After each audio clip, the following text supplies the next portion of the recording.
worst possible thing you could say when you walk into a car dealership. I spent 5 years with Mercedes-Benz, 5 with General Motors, and the worst thing a person could say when they walk in is, if you could just get me to this payment, we got a deal.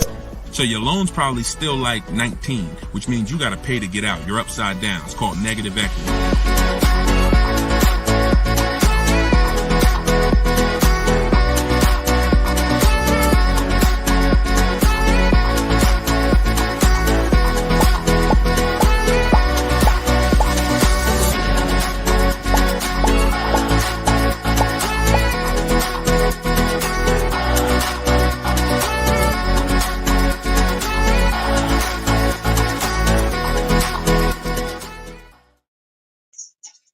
Welcome. Let me mute this because I got the audio going on my phone. We're on Instagram Live. This is our May 7th, Tuesday, May 7th, Car Questions and Answers live stream. I am your host, Deshone the Auto Advisor. You may see these broadcasts throughout the week on TikTok, on YouTube, Instagram, and Facebook. But whenever you don't see the banner above me, that means you're watching one of our live shows, so you guys can start typing your questions. If you don't know me, my name is Deshone the Auto Advisor. Let's get the quick housekeeping out of the way before we start bringing in questions. I've been in the auto industry since 2006. I left in 2020 after the pandemic. Since then, we've been focused on car shopping education, teaching you how to get the low market prices on your leases, your new cars, and your used cars by bidding and looking at multiple offers, making dealers and banks bid for your business versus how you've traditionally shopped. So that is what we do. I'm also the author of the pretty much 5-star rated digital book. It's called Cars from Home, and we're currently rated 4.94, goodreads.com. Just want to get the housekeeping out the way for those of you who don't know me. For some of you who've been on the show before on the stream, welcome back. But for those of you who don't know me, this is my new digital book. It's called Cars from Home. You can get your copy for 75% off the normal price by going to my Instagram bio, the TikTok bio, or if you're on Facebook or Instagram, you can actually scan this QR code, Facebook or YouTube. You can scan the QR code, or you can go to Deshone'sBook.com. We have a link in the comments for you.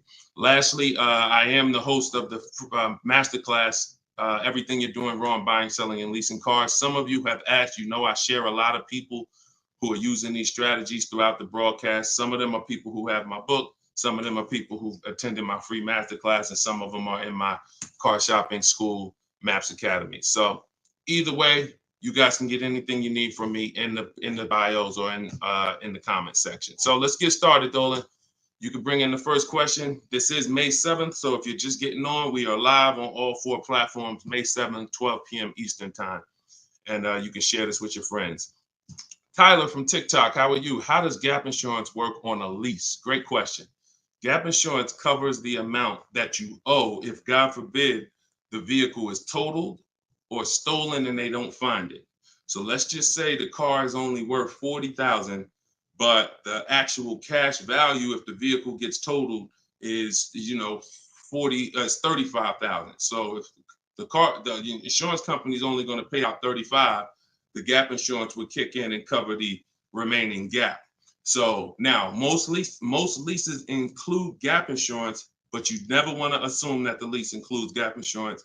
Whenever you are getting your offers from dealers, when you're getting your offers, you always want to make sure that you ask for them to include gap insurance. But yeah, that's the way it works. You want to make sure 99% of leases have gap, but you don't want to make that assumption. Always ask when you're getting your quotes that the gap insurance be included. All right, great question. Go ahead, Dolan. Next one.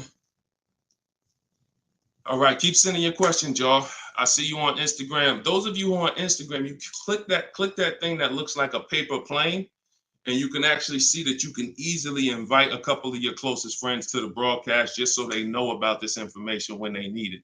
Because 1 in 5 people are shopping for a car at any given time. So 5 people in a group, 1 of them is going to be shopping for a car, and we want to make sure you guys have the knowledge you need. Go ahead, Dolan. Guys, make sure you are typing your questions all in one question. Try to get it all in one question. What's up, Instagram? This one says new car parts are hard to replace. The dealership wants old cars back. Anybody who's in the business of buying cars wants cars. So it's not just the dealerships, it's the online buyers, CarMax, Driveway, Carvana. They want cars. Local people who buy and sell cars, they want cars. Wholesalers who buy cars to sell to dealerships, they want cars. If you get what I'm saying, you understand why you need to be making people compete. See, we take one buyer. That's what you've been taught to do. You've been taught to take one buyer, one person who wants your business, and give them the opportunity to negotiate. What we teach is for you to actually go to multiple people who want that business and make them compete. And that's how we make sure we get below market prices, because we in order to get below market prices, you must see enough offers to know the market. I'm gonna say that again. In order to get below market prices, you have to know you've seen enough offers to where you know the market. Could y'all keep running up the likes on TikTok? Every time we say something that you like, if you could just tap the screen, it runs the likes up and it gets a lot of people's attention on TikTok. Let them know they need to be here. Okay, so that's what you want. Everyone wants cars back. So you want to make sure no matter where the market's going, electric cars, old cars, new cars, luxury cars, just make sure you are getting at least 5 to 6 offers every time you want to replace a car. We don't trade in cars because you are not going to get the money you could get trading cars. Now, I'm not talking to you about doing private sales either, where you list the car and then you go and you got to, have people come to your house in Facebook Marketplace. I'm talking about the people who pay cash money, inspect the car in an hour and a half, and cut you a check. Those are the people we need to get 5 to 6 bids from, and that's what we teach. Those companies are very easy to find and very easy to work with. Okay, who's traded a car before? If you've ever traded a car before, type the letter T. All right, stay by your phone, y'all. This is live. This is May 7th. This is our 12 p.m. class, so stay by your phone. I want you to make sure we don't just talk here, we dialogue. All right, in order for you to get the most out of the show and for me to continue to do them, you want to make sure you as close to your keyboard so I know you're actually getting value out of the class, out of the stream, because you're communicating, engaging versus just listening. All right, I'll see you, Bell, on YouTube. Anybody who's traded a car before, type the letter T. If you've traded a car, this is important for you to know. It's almost impossible. I see you, Thomas, on Facebook. It's almost impossible, ML Headley, to get the most money for anything, not just a car, for any item on trade.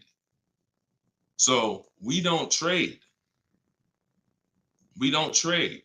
You're not going to get the most money, and you're not going to know that you got the best offer.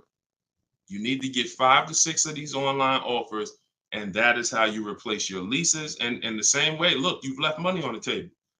Some of you know, I got to tell you the bad news first. Anybody who's traded a car since the internet and online car buyers have been invented, you've left money on the table.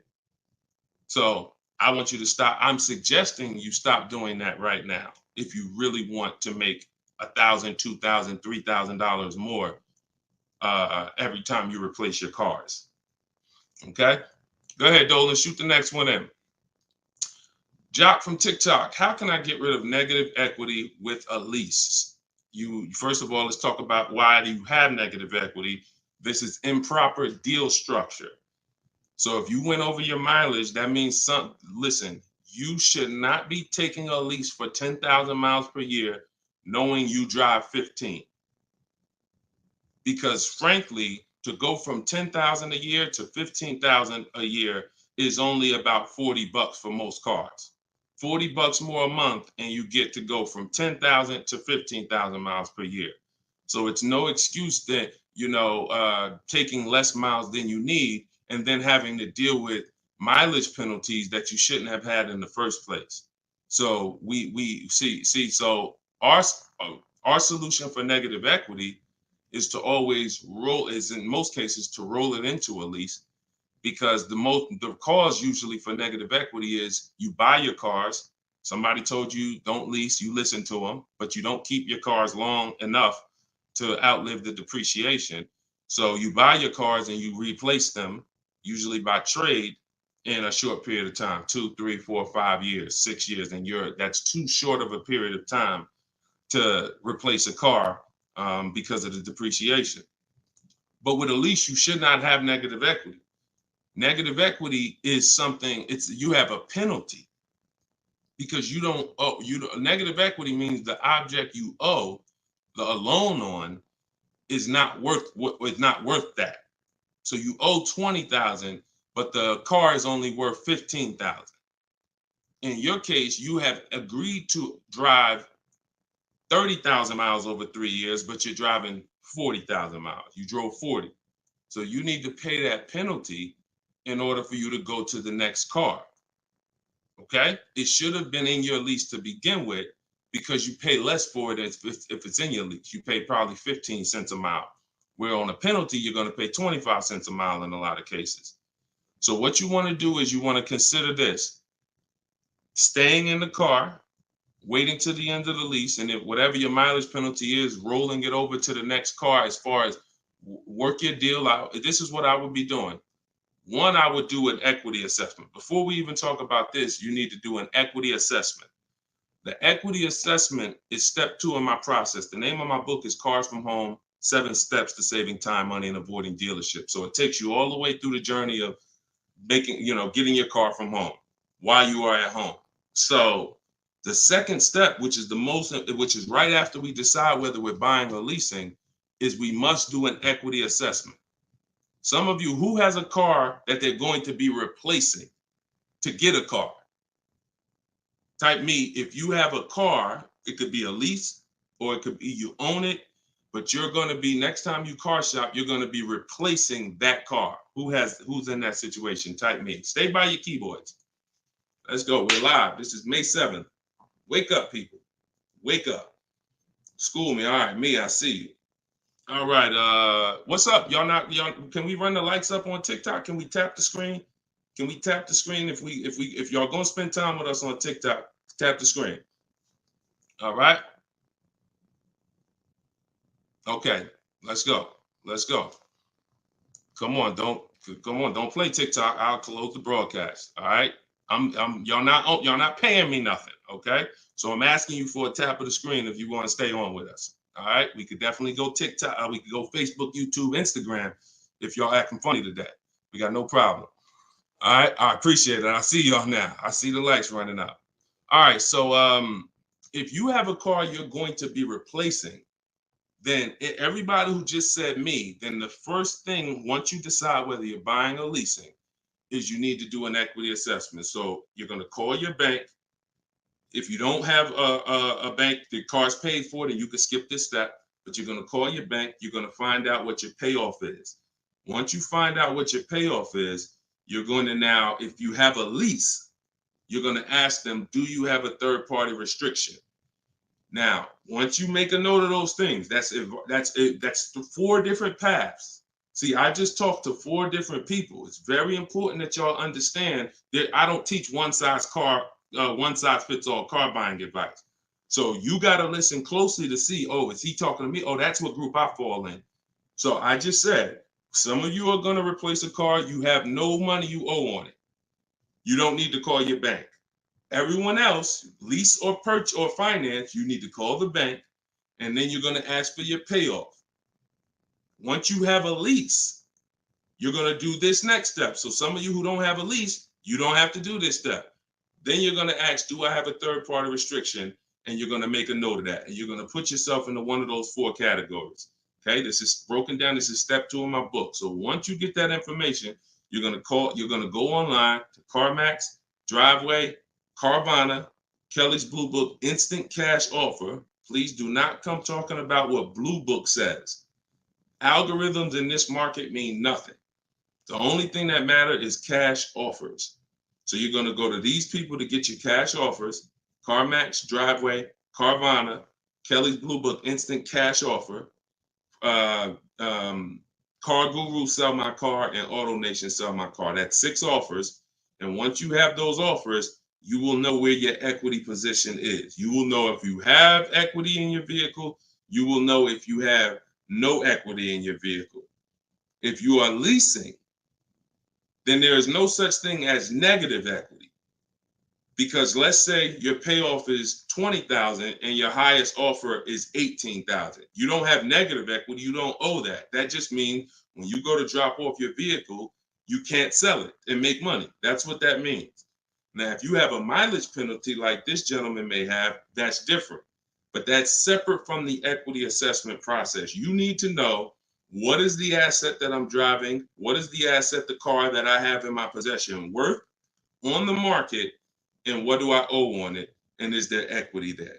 So that is the step you do before you think about shopping and getting offers, because we break our transactions down into 3 categories. Who we buy our car from, we're getting bids. Who we get our loan from, we're getting bids. And who we sell our car to, we're getting bids. So this is very important in our process of how we get below market deals from home. Okay, so do that step, Jock, and that's what and you go from there. Everything I'm talking about is in my new digital book, Cars from Home: 7 Steps to Saving Time, Money, and Avoiding Dealers. Shoot the next question in, Dolan. Everyone who wants your copy, you can get it for 30 minutes at 75% off. It's normally $97. So everyone who's gotten this book, and we've gotten close to probably 6,000 people at this point, the book is $97. But when you go to my bio now, or my Instagram or TikTok bio, you can get your copy for 75% off, which would be $24, but it's only for 30 minutes. If you're on Facebook or YouTube, just check the comments and go to deshonsbook.com. You got 30 minutes to get your 75% off. Okay, Tyler from TikTok, rolled over $14,500 from a trade into a 36-month lease. Payment only $54 a month. Is this a good strategy? Payments only $54 a month? What do you mean by that, Tyler? $54 a month. How could the payments be $54 a month? You need to know how much you're rolling over into the new deal, because let's say, for example, you have $14,000 of negative equity. Just that alone is $400 a month. Just the negative equity. So I'm trying to find out what you mean when you say rolled over 14.5 from a trip. Oh, wait a minute. I think I know what you're saying. You are essentially prepaying your whole lease. What he's saying is he's taken all of the car that he is trading, which I just told you how much I'm not a fan of that. But he's now essentially doing a one-pay lease, or you're doing a huge down payment. So this is very important. You could be about to really lose your shirt right here. This could be extremely bad for you. You need to make sure you check what I'm about to say to you. If all of that money is being treated as a cap cost reduction, which is essentially a down payment on a lease, let's just say your payment would normally be, matter of fact, let's do this math real quick. And this is why having a consultant and having an advisor and getting education saves you thousands of dollars. Now, $14,500, you are talking about, if you put that into a payment form, your payment would be $400 a month higher, plus the interest on that, plus the taxes, plus the interest on that. So let's call it $430 plus this $54,000 it's $54 a month. So let's say your payment would have been, without you trading, would have been like $485 a month. So if they're treating all of that as down payment, then here's what's happening. You're just prepaying the lease. So you have no protection. If that vehicle gets totaled, you are out $13,000. You won't be, anything you put into that vehicle, you're out. That money's gone if the vehicle's stolen or totaled. So what it makes more sense to do is to see if there's multiple security deposits that you could put. You need to get your offers, though, with no money out of pocket, because you can't look at one-pay leases and you can't look at multiple security deposits if you don't know what the original deal was without them. So if my payment is $500 a month, and then if I put multiple security deposits down, it lowers it to $450 a month, then that could be a good offer. If it lowers it $20 a month and I got to give them $6,000 to hold, then it doesn't make financial sense. That's not a good return on you holding $6,000. But I'm always comparing it. This is something we teach called advanced leasing strategies. This is not for everybody. So but you need to determine when you're doing a one-pay lease, all you're doing is giving them all of this money up front so they can lower the actual interest on the lease and see what the payment comes out to with the lower interest. So you have to get offers without down payments. This is why I'm saying when we shop, we never shop with down payments, whether we're buying cars or leasing them. We never shop with down payments because when you're putting all this money in, you can't assess the deal because you don't know how much of this being a low payment is because I put all this money down. You need to know you have a deal before you consider what monthly payments is going to be.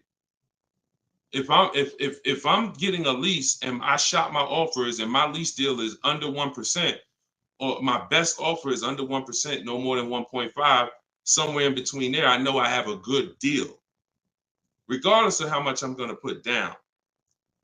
So, and when it comes to purchasing, I need to know people worry about the payment. Some of you are worried about the payment. You don't care about what you're buying the car for, and you're worried about the wrong thing because you're thinking about the loan you're getting. You're not thinking about the car you're buying. Before you think about, hey, what's a good payment on this car? No, the better question is, who's the dealer that's going to sell me that car for the lowest price? Deshone, I want to get this BMW 4 Series. What's a good payment on that? No, you're going to get a BMW 4 Series. Who's the dealer that's going to sell you that BMW 4 Series for the lowest price? If 20 dealers, if say 10 dealers have that car, $60,000 car, some dealers are going to sell it for 65, some are going to sell it for 60, some are going to sell it for 57. You need to get these offers before you worry about what the payment's going to be. And that's a whole different philosophy. This is what I teach. So I'm never going to be in the business of not teaching you to understand the numbers because we make it simple. Whether you're using my book, whether you're paying attention on these live streams, when you are shopping multiple offers, you eliminate this. You cannot be a payment shopper because you'll just be throwing money at deals and thinking you got a deal, but you didn't get a deal. You just threw so much money at it that it lowered your payment to something that you felt good about. Doesn't mean you didn't overpay for the car. All right? Very, very important, y'all. This is $3,000 to $5,000 to $7,000 to $10,000 mistakes. These aren't $100 mistakes. Listen, look, people right now are so distracted. They are asleep. They are asleep. The only way people could continue to make money is people stay asleep. It's not so when I tell you the conversation, you are taught to, when you're buying a house, get help. Make sure you have a plan. Work with the best people. Get a home inspection, even if you're not going to buy the house, right? Don't you get a home inspection even if you're not going to buy the house? Don't you risk $400, $600, $800, even if you're not going to buy the house? Why? Because you want to protect yourself from making a $20,000 to $50,000 mistake. But with cars, this is the only thing that you think, oh, I could just do this on my own. Knowing that every time you buy a car, you have a little buyer's remorse. You hope you hope you didn't overpay. You hope you didn't. So lock in. The only way you are going to win and be like these people that I show on the show all the time, like you see just a ton of people that's paying ridiculous prices, below market prices. And I got more to show y'all. Like my next show, I got like 3-4 million people that hit me with their deals they got in the last 2 weeks that I haven't even pulled in yet. Like you're not going to get these prices until you take car buying as serious as you take buying a small house. Once you start doing that, then you'll start saving 5 and 10 and 15 grand on some of these cars. Until then, you're gonna keep just moving the way they want you to move. Go ahead, Dolan.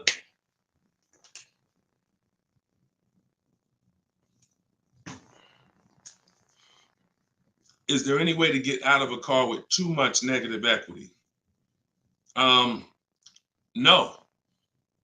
Negative equity is what I call a bad credit for people with good credit. You could have an 800 score. If you have too much negative equity, you're not going anywhere. So the first thing to know is what's the cause.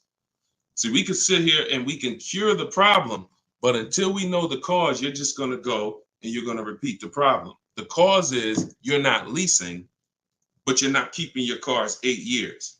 So what you're doing is you're losing on depreciation. Your car's value is going like this. You buy your cars, it goes down 15%, 20% the first year, 15%, 12%, 12% is losing thousands of dollars in value for the first 5 years. And then that's when you go to trade it, or that's when you go to replace it.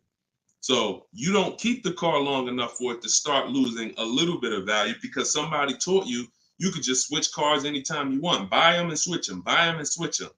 This is a depreciating asset, and you're going to lose every time doing that compared to someone who's getting great lease deals. So if you're not, our rule of thumb is if you're not buying your car to keep it at least 8 years, you should be shopping for great lease deals, not purchases. So you need to know the cause. Now, once a lot of you figure that out, that that's true, and you learn that all of this bad structure has cost you, you're going to lease. You're going to say, Deshone, I'm not keeping my car 8 years. I'm leasing my next car.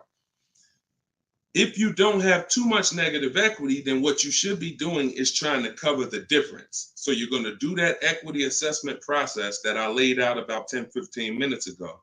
You're going to do that equity assessment process. If you only have a $1,500 to $2,000, $3,000 difference between your best offer and your highest offer, I mean, let's say you owe 20 grand, but somebody's going to offer you 18, then I would pay off the difference all day long because I'm still winning with a bidding system on there. See, when you get bids, even when you have negative equity, that's still you're still getting the most money for the car you can get, which means your negative equity amount is going to be the lowest it can be. So you always want to explore if I could pay the difference between my highest online offer and my negative equity, that's the best. Because once you can't do that, now you eliminate the ability to be able to participate in a bid because you have to trade. This is the only time where we have to trade because you need somebody to finance that negative equity because you can't pay the difference. You don't have the cash to pay off the negative equity. See, if I know that I can cover my negative equity by selling the car to CarMax and I pay $2,000 and I'm out of it, that means now I can get bids for my replacement car, which is what we do. So I can get the lowest bid for the car I'm buying, the highest bid for the car I'm replacing, the lowest bid for my interest if I'm buying. Once I have to trade because I have too much negative equity, I can't do that. I can only get the bid for the car I'm buying, and then I have to ask that dealer to roll my negative equity into the car that I'm buying.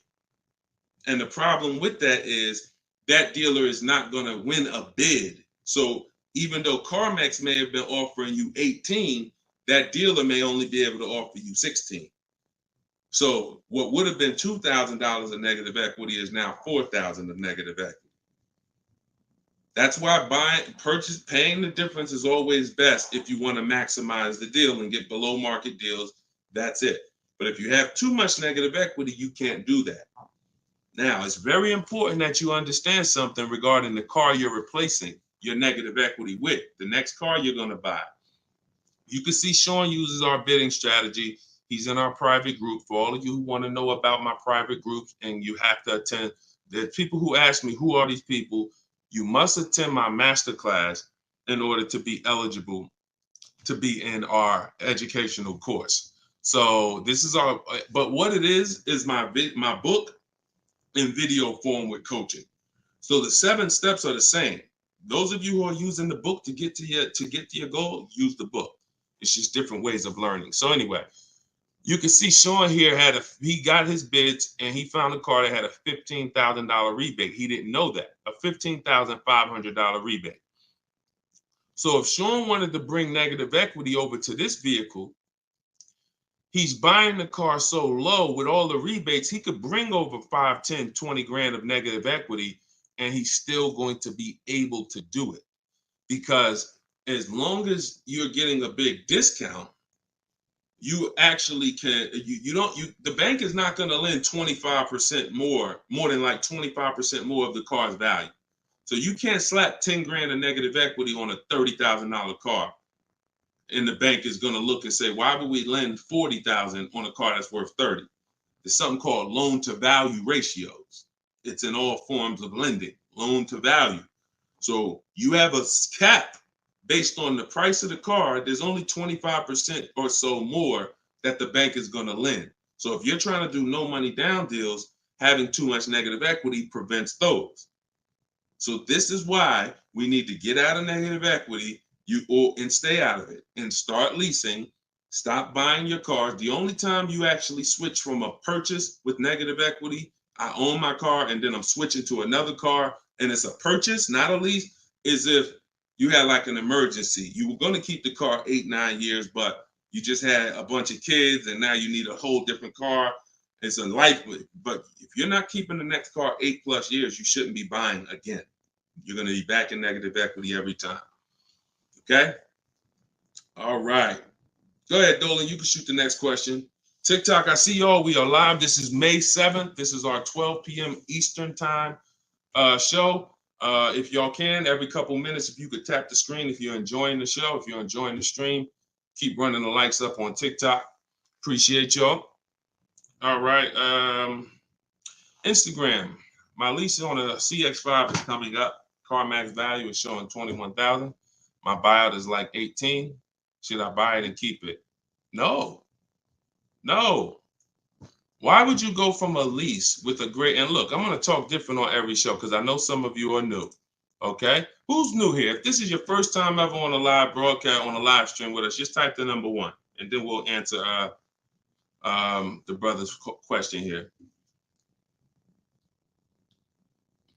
Who's new? All right, I see you, Khaleesi, on TikTok. I see you. If this is your first time on a stream, you've never been on Car Shopping Questions and Answers with us, type new. Okay, I see you, Matt, on Facebook. I see you, Vince, on Facebook. Melanie on YouTube. DJC Square, I see you. Okay, I see you, John, on YouTube. Okay. All right, TikTok quiet today, boy. I never saw TikTok this quiet. They ain't hitting no likes or nothing. That's all right.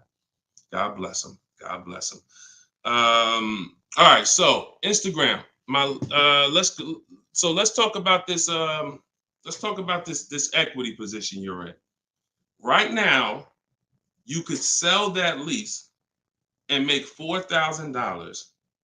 Why would you want to go from a lease, which is a not keeping my car 8 years? I want full warranty. I want low payments. I want to drive a lot of car for a low amount of money.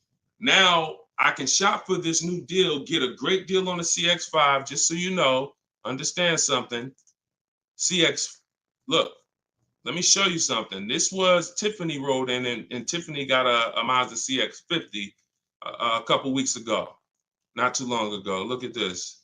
So let me show you just kind of what this could look like in a great world.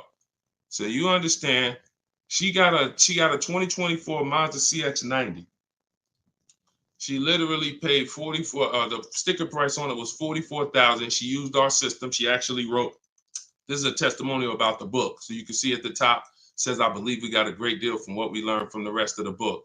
So look at this. She got bids, $44,800 vehicle. She ended up getting a $6,530 discount. That was her best offer. And then, so her lease payment on this would be incredibly low if there's a good lease program. But you're not going to save this kind of money negotiating. You want to sit at home, get bids, contact at least, we don't make a decision until we get 5 to 7 offers. We will not make a decision on a car until we get 5 to 7 offers because 80% of dealers are overpriced. So you say you can get you might be able to get a lease price on this car for, $400 a month, no money down, for, $450 a month. Something, it might be lower. I don't know what the below market deal on your replacement Mazda is going to be. And then you could actually put that 21.4 in your pocket. So you could say, hey, the difference. So you would sell the car to CarMax for, and you would make $3,400. Just so you know, my mother sold her Mazda 2 years ago when the prices were real high, and she made $10,200. So why would I go from being able to do a deal like that, getting a new car, low payment, no money out of my pocket, put $3,400 from my old lease into my bank account? Why would I want to go from doing that to buying a used car, which is buying a 3-year-old Mazda, which is what you're suggesting when you say, should I buy it and keep it? What about that deal makes it better? If you figure this, Your buyout's 18. What's the payment on $18,000 plus taxes? 20 grand, 21 grand. What's the payment? $400 a month for 5 years. So why would I go and buy a 3-year-old used Mazda for $400 a month when I could go and I could lease a brand new Mazda for $400 a month and then turn around and, again, if you're not buying this car to keep another 8 years, it makes no sense to buy a used car right now. It makes zero financial sense. Not only that, you're gonna spend the same amount of money over the years that you could have drove brand new leases for. There's no benefit. There's no benefit. This is what it is. We've seen this thousands of times over the years, hundreds at least. You know, I know it's happening thousands of times. People are buying their leases every day. They're not realizing they're just buying a used car. That's all you're doing. So I go from leasing to buying a used car, which means something in me has to change. Those of you who are buying used cars, you should be buying them to keep 8, 9, 10, 12 years. Not 4 years, 5 years, 6 years. You're driving old cars for the same prices you could be driving brand new leases for. Same prices. So why would I drive a bunch of older cars, 5, 6, 7-year-old cars? By the time I pay it off, it's 10 years old, 11. Why would I do that if I could be driving brand new cars for the same prices? So it's important for you to understand. That's why this is the first step in my process is we got to know, should we buy or lease? And the only people who should be buying are 8+ year people.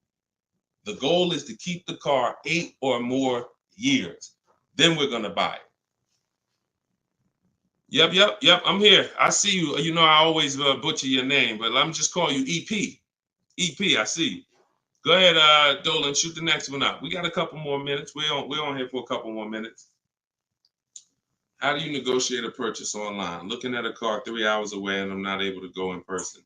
So what I would do, if you've done all the research to make sure that car is a great below market price, if that's a below market price, then what I would do is I would call and verify that there's no fake fees that are not online. So when you see a car that has a $28,000 price, we're going to call and make sure that what the fees are. Should only be tax, title, documentation fee. Tax, motor vehicle fees, and documentation fee should be the only prices, only fees.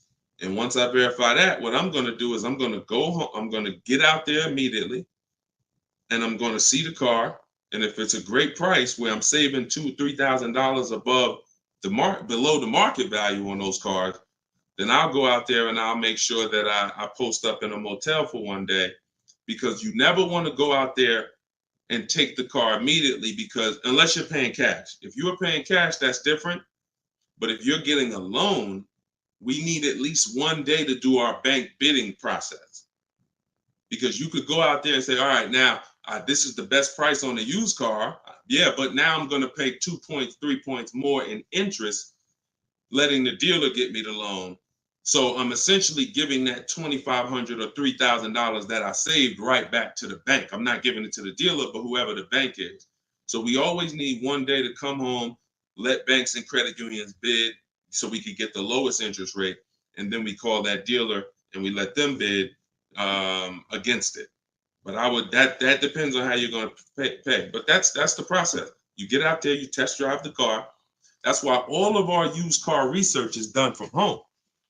All of our used car research is done from home.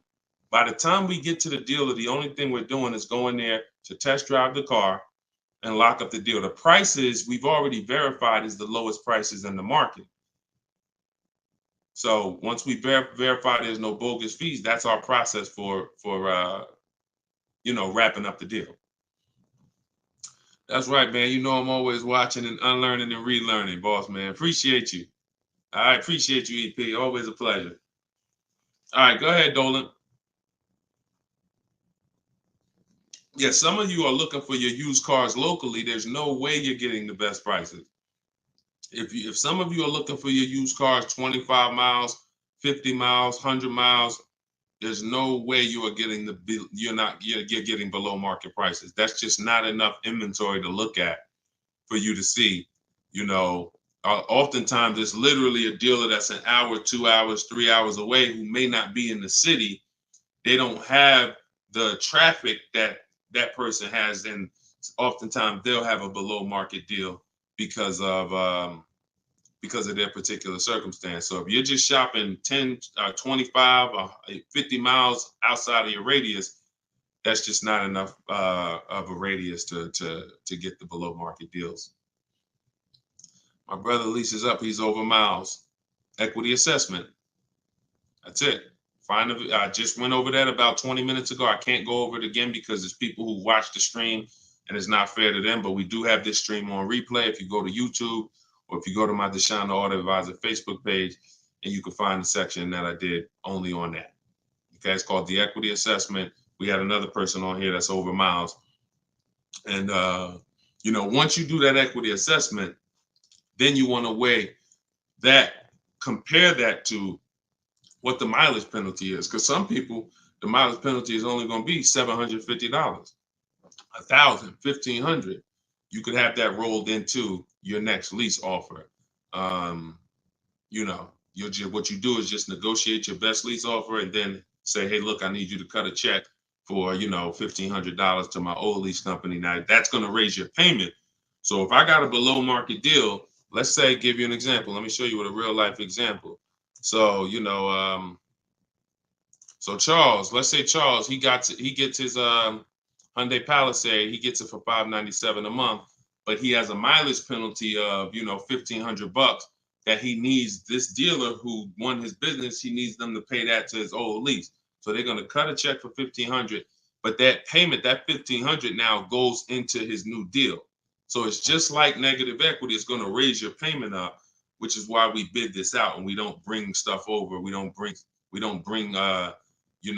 mileage penalties over until we have already found the dealer that we're going to buy our car from, because they've given us the biggest discount. But yeah, that's what you would do. And whatever the mileage penalty is, you're adding it to your next lease. So you're paying it either way is the point. You're not getting out of a mileage penalty. It's just all about and the only way you can get out of it is if you sell the car. So that is how you get out of it. Because when I sold my Jeep Grand Cherokee lease, I was over miles by probably, I think I had 42,000 miles on it, and I contracted for like 39. But that's because I extended the lease. And when I extended the lease, I was doing more driving, and I just said, I knew I had so much equity in the car, because again, that's when cars were worth literally $7,000 to $12,000 more all through the pandemic. 2020, 2021, 2022, we had people cashing out, making $8,000, $10,000, $12,000. Some of you might have saw some of our videos and used what we were teaching there. So once you do that, that's the only way you get out of a mileage penalty is you sell the vehicle, and then it's all whole. But if you're not doing that, that mileage penalty is going to be paid. It's just what I just told you is a way to get the deal done without having to pay the mileage penalty out of your pocket. You're rolling it into your next deal. All right, go ahead, Dolan. All right, y'all, this is our Tuesday 12 p.m. stream. We're on here for a few more minutes. Keep your questions coming. Try to get to as many as we can. Everything I'm teaching y'all, if you guys do not want to remember this, if you're like, Deshone, I want something where I can see step-by-step your plan, you want to go to deshonesbook.com. We got the banner on the screen. If you're watching us on TV, you can scan the QR code with your phone, and you can get my new book. It's a digital book called Cars from Home, 7 Steps to Saving Time, Money, and Avoiding Dealerships for 75% off. So you'll get it for $24. You won't pay the normal $97, but it's only for 30 minutes, okay? After 30 minutes, it's normal price. You guys that are on TikTok, you can get yours in my TikTok bio. There's a website there, as well as an Instagram, my Instagram bio. All right, get your 75% off if you don't want to get it, if you don't want to remember any of this. All right, so Guitar Jams, YouTube, what's the best price to negotiate over sticker price? For example, a car is a $26,000 sticker, but I'm only wanting to put $27,000 in cash. Is $1,000 difference enough to avoid all BS fees? See, that's a problem. See, let me show you how you're actually hurting yourself by doing this. You're not getting bids. You're not getting multiple offers. If you're looking at a new car like this, a $44,000 car, You go in and you assume what a good deal is going to be. We never assume what a good deal is going to be. We have to reveal what a good deal is by getting multiple offers from home. So we sit at home. In my way, we use the computer and we're going online and we're going to dealers' websites. I have scripts in my book. So all you're doing is copying, pasting my scripts to use this. Now, if you're doing it your way, you just want to make sure your goal, you could do it by phone. I don't care how you do it, but your goal is to get 5 offers. Because until you get 5 offers on these new cars and on these leases, you're not going to ever know what the best deal really is. Because 80% of dealers are overpriced. So when you look at something like this, if you said, okay, $44,820 car, like the one I got on the screen. If you went in there saying, well, I only want to pay $46,000 all in. Look at what she paid. She paid net $40,300. Look, this was her base price. She got $38,289. Her net price was $40,300. So if you would have went in here on this car saying, well, it's 44, look, I'll give you 46,000 all in. You would literally have overpaid more than Tiffany by $6,000. Let that sink in. You can't go in feeling for the bottom, brother. You will certainly get somebody will take a vacation on you. The commission they're gonna make, well, that's probably an $8,000 profit deal to the dealer, $6,000 profit to $8,000 profit, and somebody's getting a $1,500 commission on you because you just went in. Oh, let me guess what I think a good price is going to be. Not knowing if there's any rebates on the car, not knowing anything about it. I'm just going to guess. Look, what if Sean would have went in? Look, what if Sean would have went in talking about, this truck is $73,000. I'm gonna offer them $73,000, but they gotta include all the tax, all the fees. I'll give you the asking price, but you gotta include all the tax and fees in. Look, he ended up getting with bids $57,000. He would have overpaid by $20,000, $15,000. And I'm sorry to tell you that some of you are doing it every day. You've done it on all your cars. You've overpaid, not using these strategies. And I want you to stop. You're free to do what you want to do. You want to stay in the old way. But the people that you see that are getting these deals, these people that are posting, listen, when you get a great deal, you post the deal. See, when you get a car, pay attention, y'all. Pay attention to what I'm about to say. It's very important. When you actually have strategy to get great deals, you actually post the deal. This is our private group where we post our deals. Look, people are not just happy about the car. Look, Eddie, I ended up getting multiple offers, got a Toyota Camry hybrid. This was last year when these cars were literally on fire. Look, quote, getting quotes as high as 10 grand over sticker. Look, I got $2,086 under sticker. $10,000 over sticker was his highest quote for this Toyota Camry hybrid. There are people who paid that. There are people that paid 5 grand over sticker for the same car Eddie got. There are people who paid sticker.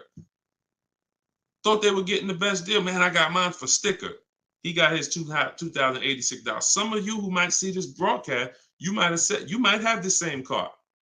Deshone, wow, man, I got that same car. I paid 4 grand over sticker to get mine. Yeah, Eddie at the same time, same year, paid $2,086. Sorry to tell you, but you overpaid about 4 or 5 grand. This is real. We're not sitting up here doing this talking about hundreds. There's nothing y'all hear me talk about in these streams that had hundreds of dollars. And frankly, unless you are rich, you can't afford to lose $2,000, $3,000, $4,000 every time you buy a car. You can't afford it. This is where you're losing. So what I would tell you, Guitar Jams, is do what I just said over the last 10 minutes. Get bids. If you want the system for doing it, that's in my book. If you want to do it your way, I don't care how you do it. Just get at least 5 to 7 offers so that you can see where the best offer truly is. 8 out of 10 dealers are overpriced, and you don't know how bad they're overpriced until you get all your offers. 10 grand overpriced, 5 grand overpriced. All right. Go ahead, Dolan. Shoot the next one in. Great question, though. Can you get a deal when you build your own car? Absolutely, Sherry, but you want to get those offers before you agree to buy something from anybody. So if I'm ordering a car, I'm getting 5 offers, 10 offers. I'm getting 5 to 7 offers, not 10 offers. See, in my book, I have a process called the 25 to 5, where we connect with 25 dealers online in 20 minutes. And our goal is to get 5 to 7 offers in 48 hours. So once that happens, we don't order a car until we verify the car doesn't exist in the market. See, because when you walk into a dealership or call 2 dealerships and they say, oh, we don't have that car, but we could order it for you. Now, what are you doing?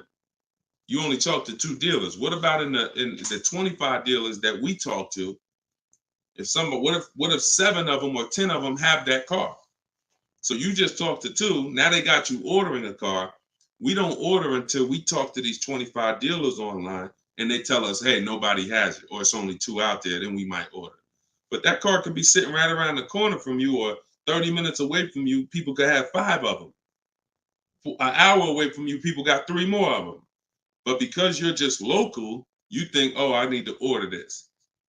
We don't order until all of those dealers tell us we don't have that car. And then when we send out our order request, we're getting quotes from all those dealers. So we're getting probably at least 10 offers. When we go to order, we're probably getting 10 offers because all of those dealers we've already been talking to. And any of them could order us a car.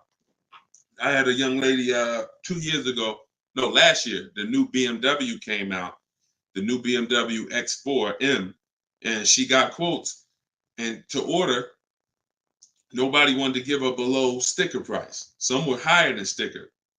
The person who won the bid was giving her $3,000 below sticker. But the car had a bad lease program though, so she ended up not getting it. But $3,000 below sticker. If she was purchasing that car, that would have been a ridiculous deal. Brand new BMW, new body style, $3,000 below sticker. But that's bids. And we do that in 45, 60 minutes. Before you even get home from the grocery store, we already got the bids, and we're not putting in 60 to 90 minutes to get this done. So my process is not just money, it's time.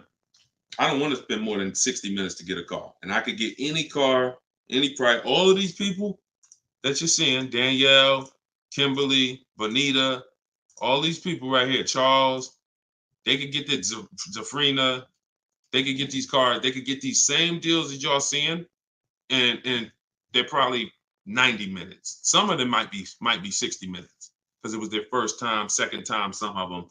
Second time you get it, you're probably 60 minutes because it's a repetitive process. Getting a car, getting these bids is so repetitive, you'll see. This is what I should have been doing years ago. I don't know why. So easy. All right, go ahead, Dola. Shoot the next one in. What's up, Sus? Ralph Morales. K. Michelle, I see you. That's not the K. Michelle, I know. What's up, John? I see you. Steps if the lease has a third-party restriction. So if the lease has a third-party restriction, we're going to get bids from whatever dealerships make the car. So if there's a Nissan and I have equity, if I have $2,000 or $3,000 or $4,000 in equity, then what I'm going to do is I'm going to call and I'm going to get bids from the local dealers, because a third-party restriction means that it doesn't mean you can't sell the car. It means you could only sell to a local dealer who makes the car. So we still get bids. We get 3 to 5 offers from used car managers. And whoever makes us the best offer gets the car. And then they'll cut us the check for any equity that's in the car. But we always need to get the offers online, because that's going to tell us if we should even be pursuing. If we don't have any equity, or it's at a break even online, there's no reason for us we don't have any equity in the car. We're just going to return the lease. But the process of doing this is to prevent what a lot of people have done. You dropped off your car 2020, 2021, 2022 at a dealership. If you dropped your old lease off and you didn't do an equity assessment, chances are you gave up a lot of money. And some of you are like, well, Deshone, I did that. I gave them back my old car, but then they gave me a great deal on a new one. You have no idea how much equity they used out of that car or how much they kept. It was, like I said, my mother had $10,200 in equity. She could have literally, they could have gave her, if we would have went into a dealer, they might have gave her 4,000 of the equity and kept 4,000 if we were lucky. So, doing an equity assessment before the lease in process is to prevent giving away any equity when we drop off our lease. All right, go ahead, Dolan.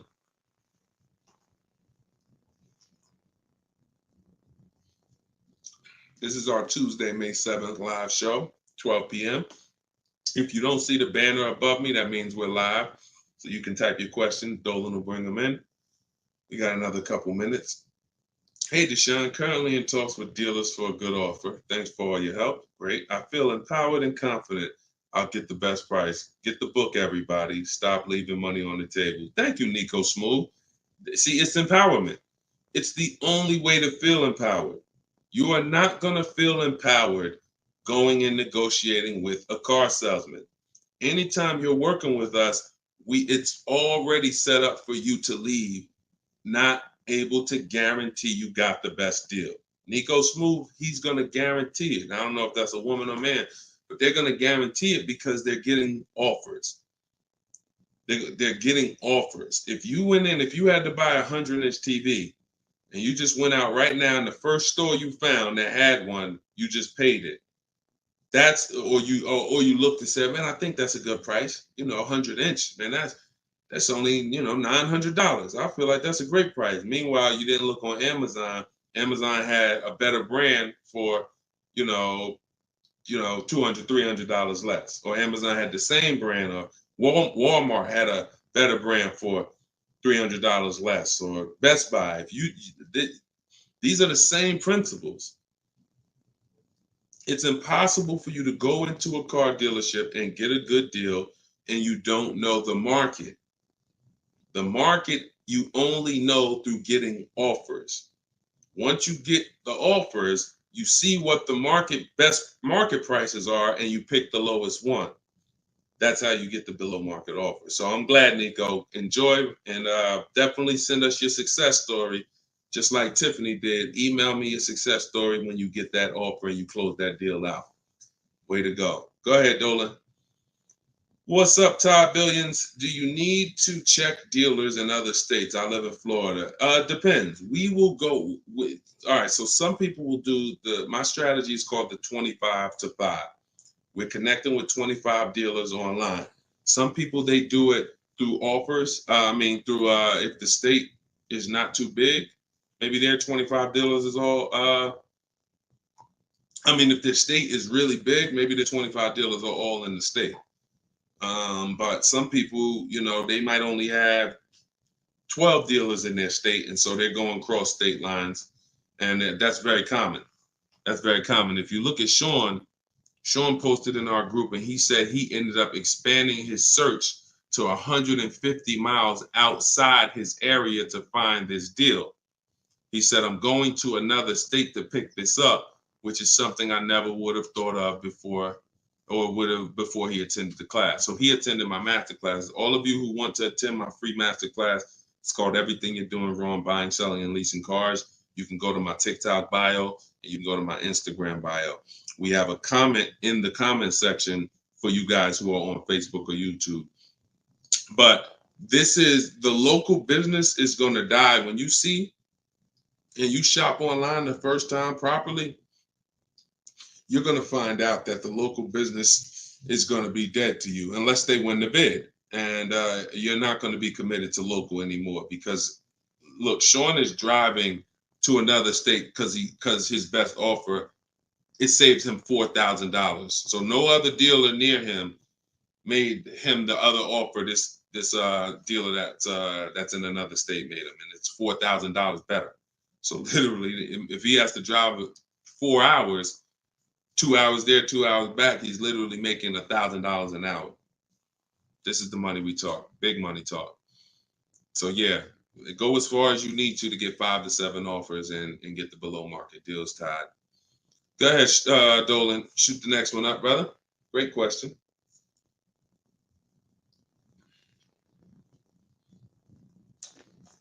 This is Charles Harris on YouTube. How are you?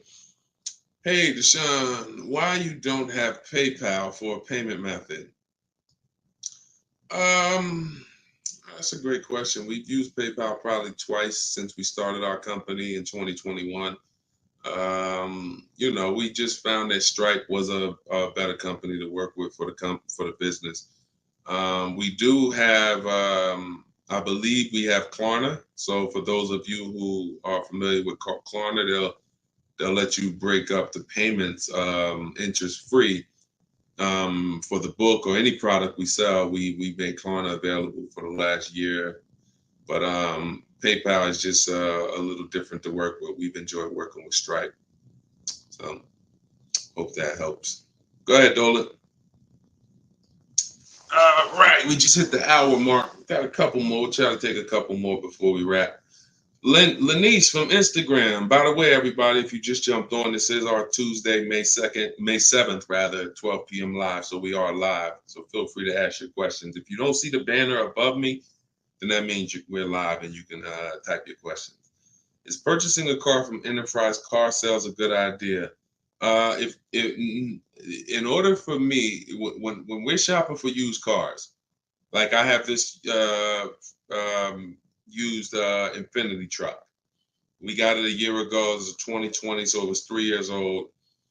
When we found that car, when I narrow it down to my top 3 to 5 used car options, they have the best title histories, the best service records, the best accident records. They're the best price in the market. They're below market. And then I verify what the brand new price was, because you can't know a car is great until you know the new car price. Because if a car was 50,000 and they're asking 30, that's different than a car that was 55,000 and they're asking 30. The $55,000 one has more value, has more equipment, more options, so it's a better value. So it's impossible to get a great deal on a used car without knowing what the original price was. So you might have picked a car that's, this one is 30,000, but again, the original price was 50. Meaning, while another one might be 31,000, it's $1,000 more, but the original price was 55 or 57. So you got to know what was in the new car price to be able to compare when we're getting. So if I narrowed it down and that Enterprise car was in that bunch, I'm not opposed to it as long as it has great service records, great accident history, great title records. But the title is going to show as a rental. So when I say great title history, you got frame damage, you got salvage titles, you got rebuilt titles, cars that have been totaled, rebuilt. You have different forms of title: personal lease, personal vehicle, corporate lease. These are all different categories of title. So if you get one that has a rental, then that price needs to be considerably less than the other cars on my list. That's the only way I would look at it. Great service records, great accident records, and then compared to the other cars in my bunch, it's got to be $2,000 less than them. $1,500, $2,000 less. So that's the only time I consider it. Go ahead, Dolan. Now, the way we shop for new cars and leases in my book, and the way I teach, is the 25 to 5 strategy. That's when we're connecting with 25 dealers online to get 5 offers, 5 to 7 offers, 25 to 5. When we shop for used cars, we're using my multiple marketplace strategy. So we're going on every marketplace that has used cars, 8 of them: CarMax, Carvana, Driveway, eBay Motors, Car Gurus, Cars.com, Carfax.com, Autotrader.com. We're going on all 8 marketplaces because these marketplaces have different prices, different inventory, and that's how we shop it, and we narrow it down from there. All right, Fo from TikTok. Best way to trade a vehicle and not be upside down. We already had 2 questions about negative equity. So what you want to do, Fo, is either go to YouTube and go to Facebook. The replays are there once we end the show. Just find somebody who had that same question. Somebody asked about replacing the car that they had negative equity on. Upside down, negative equity, same thing. Just 2 different terms. Go ahead, Dolan. Everybody getting value out of the show. If you're getting value out of the stream, type $. Type a $. If you're getting value out of the stream, type a $. All right, everybody getting value? All right, I see you. Perfect. Good. Good. I see you, John. I see you, Tracy. All right, I see you, Sterling. Yep. I see you, Charlene. I see you, EP. Perfect. Glad everybody's getting value. Charlene said, thanks for the education. I just finished the first read of your book. Now I will start the process to buy a new car following the 7 steps. Congratulations, Charlene. Way to go. Now, some people choose to go the book step by step. So the last step that Charlene just said, step 7 is delivery. So you're not really getting, some people do this. And it depends on how you learn. The book is set up in a way where everything I teach is set up in a way when y'all hear 7 steps, it's set up where if we talked on the phone, I would be saying, do this first, call me back. Do this second, call me back. Do this third. And then by the time we get to step 7, we're setting up for delivery or the pickup of the car. So some people never read the whole book. They just do 1 step at a time and they never see step 7, me congratulating them for delivery until they are at that step. Some people read the book straight through and then come back and do the steps. So whichever way you decide is up to you. The quickest way to your car, the quickest way is to just do 1 step at a time and then not read forward until you get to that step. But everyone learns different, and everybody, that's just if you want the quickest way, you want to get a car in literally 48 hours, don't read the whole book. Read 1 action step at a time, cross it off the list, and get it done. And then you'll have your car in 48, 72 hours. Okay, go ahead, Dolan. TikTok, using your book, all of these lease prices I received are too high, over 1.5%. Next step. Well, as I mentioned, once you get 5 to 7 offers, that means that car has a bad lease program. Not the brand, the car. So that Jaguar has several cars. That particular one, and it could be that trim level, has a bad lease program, in which case I always say with leases, we want to have at least 2 to 3 options because we cannot control the lease program. So whatever the dealer was, so if you see a 1.5% lease, 1.6, 1.7, 1.8, 1.9, then that 1.6, that dealer's beating everyone else. They're selling you the car less than everyone else. But if they're at 1.6, then that means their lease program is bad. That's why we always get 5 to 7 offers. If they're all over 1.5, that means the lease program is bad. And we do not lease cars with bad leasing programs. We go to our next choice because you'll see, literally, it's day and night. A $60,000 car could have one lease price of $900, and then you have a $65,000 car like Frena got. $65,000 vehicle, she paying $579 a month. 2024 Jeep Grand Cherokee. Got it a little while back. So this is, lease programs make the difference. What we do is use bids to get the lowest price on the cars. We're gonna always get that. But once we can't control the lease program. So we always have 3 options. With purchasing, we don't need 3 options because once we get our bids, we're gonna just find a dealer that's gonna be the lowest. Nothing else matters. We don't need to worry about a lease program. Go ahead, Dolan. German Tink from TikTok, I see you. If our credit is not good, I feel like we don't have room to negotiate. True? No, your credit, you do. You see, again, we're mixing the loan with the price of the car we're buying. That's where you're going to overpay.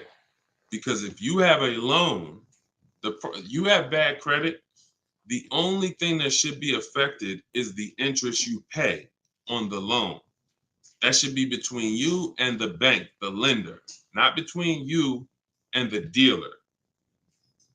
So what your job to do is, if you have bad credit, the lender you get your loan from is going to tax you for it. You're going to pay higher interest than what someone with good credit would pay. But what you should not be doing is overpaying for the car because you didn't get bids. So you can get bids for your car, and then you can use a company that gets deals done, that gets people loans, even with bad credit. And you know, I use Limbuzz. I recommend Limbuzz. I don't use them. I recommend them. So you could either pay a high interest rate and get a great price on the car, or you could do what most people do. Get a bad price on the car and pay a high interest rate because they're going and they're shopping desperately. So in my process, we would get with Limbuzz, get our pre-approval with Limbuzz, and then we would go and we would shop and get bids to make sure we're finding the lowest price on the car. See, once you learn what we're doing and you start doing what I'm telling you, using what we're talking about here, you're going to see the car price is independent from the loan. You've been taught to focus on the loan, which is how much my monthly payment is going to be. Oh, am I going to not be able to negotiate? The car's price we're negotiating has nothing to do with the loan we're going to use to buy it. Okay? So everything that I taught from today, guys, is in my book. It's my new digital book. It's called Cars from Home. You saw it if you were here earlier. We're rated 4.94 on Goodreads.com. Thank you to everyone who's reviewed the book and gave us 5-star reviews. You can get your copy in my TikTok bio for 75% off. That's $24. It'll be in your email in 2-3 minutes, in my Instagram bio. But don't let that timer run out, because then the price does go back up to $97. You can get yours for 30 minutes. And the same thing online here on YouTube, Facebook. We have the banner here. You can scan this QR code with your phone if you're watching us on TV. And this is what we do, y'all. We do these shows throughout the day. You can see on what time we'll be live. So we'll be back for the next one shortly. And make sure when you see us, you hop on and ask your questions, all right? But let's go get these deals. Shout out to everybody who's committed to unlearning and relearning. In order for you to win with what we just talked about, you have to unlearn the way you were taught to car shop. You have to unlearn that and relearn the new way. All right? God bless y'all. Enjoy the rest of your day. See you soon.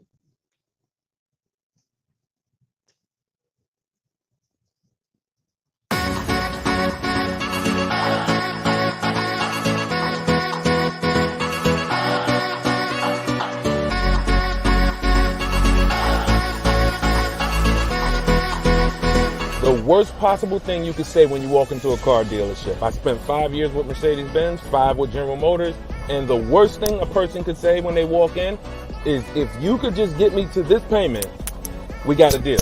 So your loan's probably still like 19, which means you got to pay to get out. You're upside down. It's called negative equity.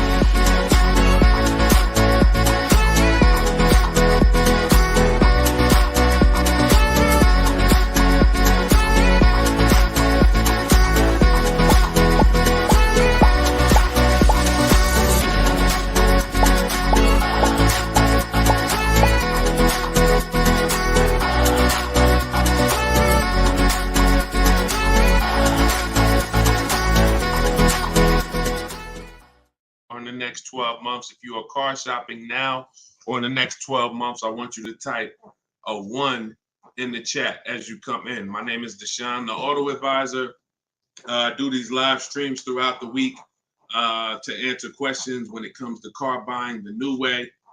We've been doing this, helping people really since 2021 through education. And so we teach an entirely new way to car shop, a way that has worked for thousands of people before you. And I do these live streams so that you can ask your car shopping questions, and we can try to get you the answers that you need to help you get below market prices, which is the only thing we settle for. So thank you to the people who are tapping the screen on TikTok, running up the likes. I appreciate it. We have Dolan moderating in the back, so you guys can start typing your questions. Everything I'll be talking about is out of my new digital book. It's called Cars from Home, 7 Steps to Saving Time, Money, and Avoiding Dealerships. Thank you to all who have reviewed the book on Goodreads, putting the review page up now. Thank you for helping us have pretty much a 5-star rating. And everyone, as you're watching this, you can get your copy. If you like what you're hearing, if you like this new way that you're going to hear on these streams of how to car shop, you can get your copy of my digital book for 75% off in my TikTok bio, my Instagram bio, or we have a banner up for you guys. Or you can go to deshonsbook.com. So no matter where you're at, that's your special offer. All right. So Dolan, you can bring the first question in. I see you, Paper Chaser. Welcome to the broadcast. I see you, Benjamin, on TikTok. I see you. First time people. Welcome to all the first time people. If you your first time here, type of 1. Mario Soto, I see you on YouTube. Welcome. This is Chris on Facebook. Hey, Deshone, are dealerships willing to order a car for you if they don't have a car with the options you want? Everyone is usually willing to order a car because every dealer can order. But you want to make sure whenever you're getting an order quote, you're getting at least 5 offers. 80% of dealers are overpriced. So you want to make sure you're always getting on a brand new car 5 offers. And then you'll see how different they are. I had somebody who, I think we're on episode 17. This is episode 17 of Car Shopping Questions and Answers. So on last episode, I spoke about a young lady who ordered a BMW when it first came out last year, the new body style new body style X4. And through bids, she saw multiple offers. Most dealers were charging her $2,000 over sticker price. But once she got her 5 offers, at least 5, she probably got set 5 to 7. Her best offer was $3,000 below sticker. So I always say when you're shopping the right way, it should be a $3,000 to $5,000 to sometimes $7,000 difference between your best offer, which is the below market offer, and your highest offer, which is, the highest of all the other offers. So that's when you know you're shopping correctly. So make sure when you're ordering, you're following that model so you can make sure you're getting your best price. And you do this right from home. You could do it by phone, or you could do it my way, which is using the dealer's computer, the dealer's websites. We do copy and paste models to get quotes directly with dealers, speaking with them on their website. So as long as you do it, that's all that matters. All right, great question. Shoot the next one up, Dolan. Let me open up my phone on Instagram. My phone battery is low, but hope. Okay. Yes, everybody. This is our Tuesday 7 p.m. live stream. So this is live. Whenever you guys don't see the banner above me, then that means we're absolutely live, and you can ask your questions. We rebroadcast these streams all through the day. So you can send your friends, family to them. But whenever you don't see the banner above me, that means we're actually live. So you can ask questions. Okay, go ahead, Dolan. This is from TikTok. I need a new truck. Any advice? Or the first thing, all right, I'm getting ready to tell you the first thing you think about when you are in your position. And this is the first thing that all of you should have thought about. If you haven't thought about this yet, you've already skipped something that is very important. The first step in my process is always to ask ourselves the most important question. Does anybody know? I know we may have a lot of new people on here, but does anybody know what the most important question is?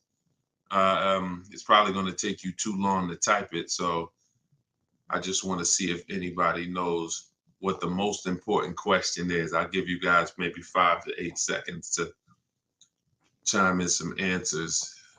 Can I afford it? That's a good one, but no, that's not the most important question. That comes a little later in the process. Come on, Benjamin, Charlie. Am I keeping the car 8 years?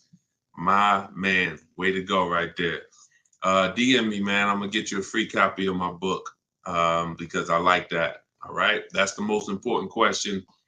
Just DM me on TikTok. I can't read DMs, y'all. So if you actually have DM me, 99% of the time, I'm not going to see it because I have a team that helps me with my social media. So I'm not seeing DMs because we just get way too many throughout the day.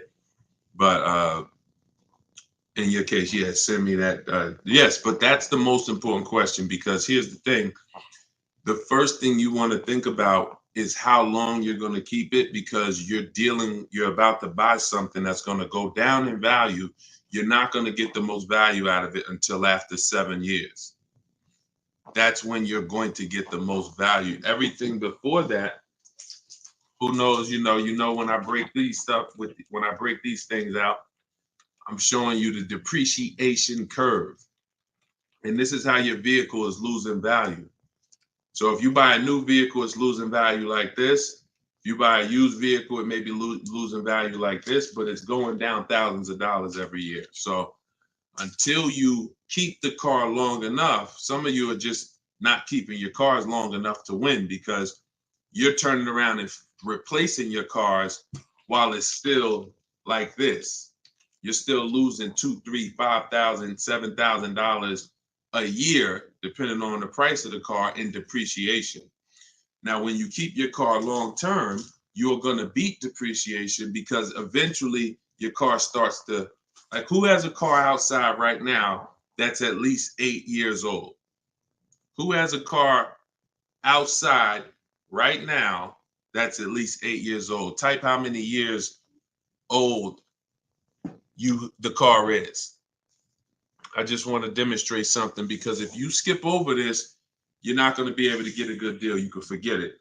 I'm telling you right now, I call this the most important question. If you get this wrong, forget about getting a good deal. It's impossible.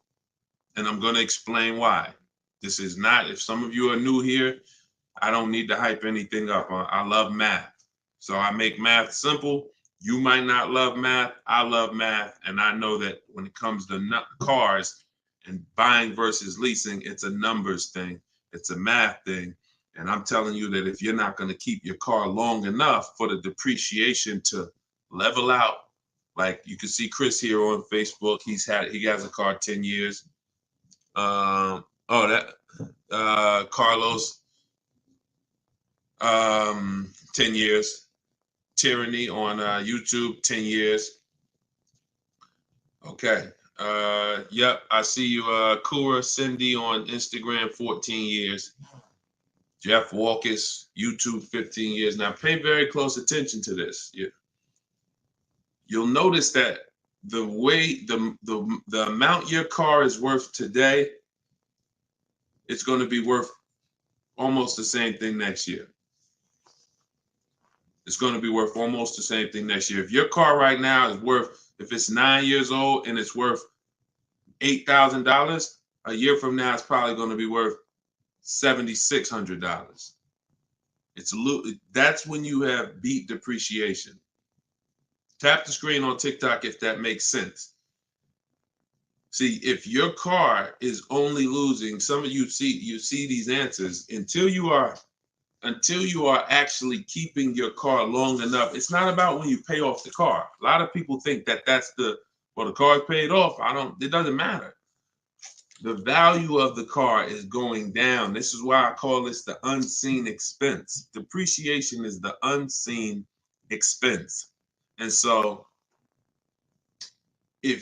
how do we beat it?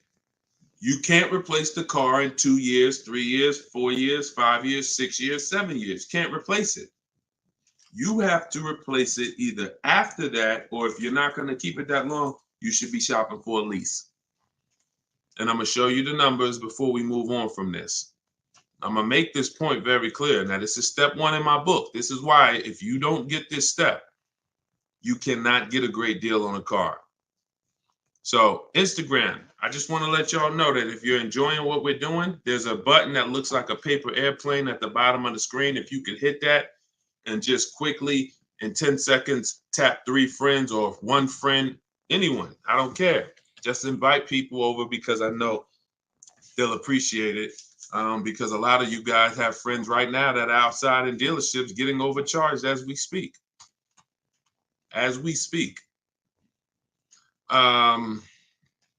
So when you look at long term, here's what you need to see. Look at this, and I'm gonna show you to end this question from TikTok, and why this is what I call the most important question. It's the first question: how many years am I keeping the car? Because look at this. I'm gonna use an example of this lease deal that Zafrina just got. So now, Frina she shops for a 2024 Jeep Grand Cherokee. It's a $65,000 truck. She got an incredible steal on this vehicle. Her payment is $579 a month on a $65,000 truck. No money down. So she did this. She got bids. You're not negotiating for these deals. So I'm just telling you, if you guys want to get these deals, you need to use what I'm teaching you. If you want to get it step by step, it's in my book, in my TikTok bio for 75% off. You won't even leave the broadcast on TikTok. You can get your book for $24 and you'll have everything I teach step by step. And same thing on Instagram, in my Instagram bio. You can get it for 75% off for 30 minutes. So I want to show you guys this. And you know what? That lease deal is too great. I don't even want to use that. Let me use something that our average people are getting no problem. Because Zafrina's lease deal was just ridiculous. $579, $65,000 Jeep Grand Cherokee. From home, by the way. 60 minutes. Maybe she put in 90 minutes. It was her first time using this stuff. 90 minutes. So Danielle got $550 a month. First payment was all she gave them, so there was no money down. She got an Audi A3, $44,000 new vehicle. She's paying $550 a month. Now I'm gonna ask you guys a question. Danielle gets this sitting at home. She said, due to circumstances, because some people like Deshone, she might have had time, a lot of time to do this. You know, I need a car in like 30 days. But she said, due to circumstances out of my control, she posted this in our Facebook group. I had to lease something quickly. Yep. I took the course last weekend. Now, by the way, my book is my course. So don't think you have to get my Maps Academy to get this. My course is 7 steps in video form with coaching from me. My book is 7 steps in book form, and they're the exact same steps with the exact same scripts. So it's just how you want it. Some people like Deshone, I went with the book, like Tiffany. Other people who review, and some people do this. So it's all the same. It's just different learning. So the point is, I want to show y'all something. This is making a point here. So she got $550 a month, $44,000 car. How much is every $5,000 on a car loan, everybody? If you're looking, some of you have seen this in a video before. Every $5,000 that when you look at a car, you see it's $5,000, $10,000, $15,000, $20,000.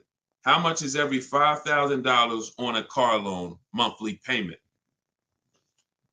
Let's see if anybody's seen this. I'll give you guys another.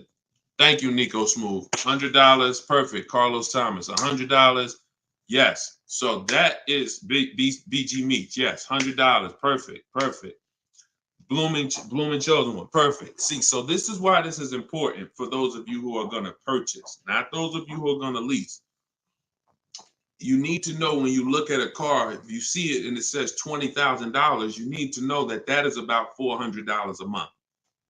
$25,000 is about $500 a month, depending on the interest rate. Great interest rate, you could drop it a little lower. But average interest rate, that's what you need to be looking at. And you need to be, that assumes a 5-year loan. Because some people say, well, Deshone, if I take a 6-year loan, no, it'll be lower. But 6-year loans should be the max. See, that there's different ways to budget. If I budget $500 a month and I say, well, how much car does that get me on a loan? 25 grand. Now that's for 5 years. So if I go find a car for 25 for $500 a month for 5 years, I did better than if I got a car for $500 a month for 6 years. So there's different ways to raise your budget. I have something in my book called The Perfect Budget. I created a calculator. It walks you through what I just said. See, what I just said is very important. Knowing how much you can spend if you get a 5-year loan, and then saying, all right, if necessary, I'll go with a 6-year loan and bump myself up, but I'm still below my max budget. But I'm not going $500 a month for 6 years. Can y'all tap the screen and run the likes up on TikTok? Keep running them up if y'all getting value out of what we're doing.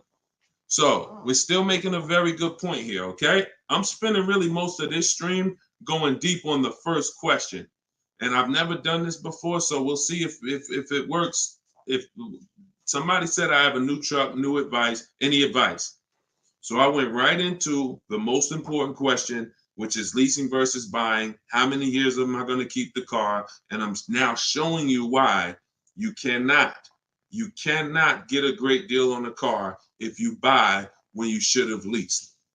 So let's wrap this up. So we can see here, Danielle got $550 a month on an Audi, no money down. Now let's take the same vehicle and let's pretend she purchased it.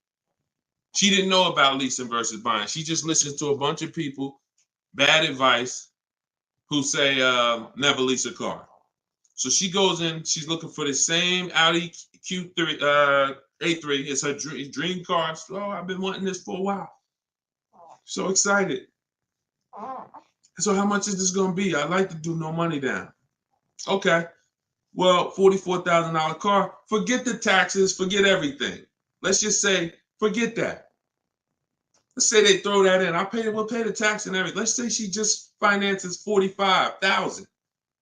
What's her payment? $900. Some of you who are in the math, you would like Deshone, yeah, $900. So she drives out of there.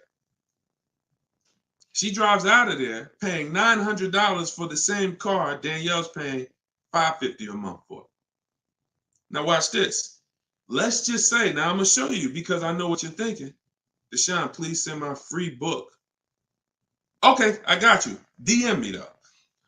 So I want to stay on topic here. All right, so let's just say some of you are like, well, Deshone, I got a great deal on my last car. I wouldn't pay the same price that Danielle could pay for. Let's say, what's an unbelievable deal on this $44,000 brand new Audi?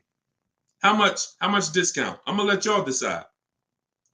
I'm gonna show you why there is no way for you to get a great deal when you purchase when you should have leased. We're gonna kill this. Some of you are gonna be set free right now. So let's just say, what's a great price? $44,000 brand new Audi Q4 A3. What's just a ridiculous discount? How much off? Let's say like the best deal that you could ever think on a brand new car. Look, all right, it's taking you all a while to type. We're looking. What's up? Heck, none of y'all ever saved money on a car before? Some people, oh, Deshone, I didn't think we could get discounts on cars. All right, I like that. Nico Smooth, I like that. Let's say the person got $10,000 off. Okay? They got $35,000, which is essentially, let's say they got $35,000. The car is $44,000. So let's say they got $9,000 off, which is essentially 20% off the price of the car. Just brand new, nice, popular car. They catch the dealer sleeping, getting bids from home. $10,000, $9,000 off, $35,000. That's what they're getting the car for. Put your taxes on there, because now we're already being super unrealistic. We're not gonna be ridiculously. Let's just say taxes are on there. You know what? Let's just say no. How about this? Not only did she get 20% off, they paid the taxes too. So she really got like $13,000 off. We'll pay the taxes too. Just finance $35,000 even. What's her payment? The most ridiculous new car deal we could ever imagine you've ever seen, we just went over. To show you, no matter how good this is, she still is about to lose because she's purchasing and she should be leasing. Watch this. And I'm going to tell you, when the person who purchases wins, $700. Thank you, paper chasers. Lisa, $650. Those are the estimates. Where do we win at? Imagine if I just gave y'all a ridiculously unreal situation that will never ever happen, but just to illustrate, if that ever happened, 20% off the car, pay the taxes, her payment's still higher than Danielle leasing. So when does the person who buys win? When they keep the car long enough to outlive the depreciation. Very simple. 8 years. 8 years. It's no comparison. So like you're sitting there and you're like, Deshone, I bought my last car and I've been buying cars all my life. I was just taught you buy your cars, you don't lease them, but I never keep them more than 8 years. If that's you, I want you to type a sad face.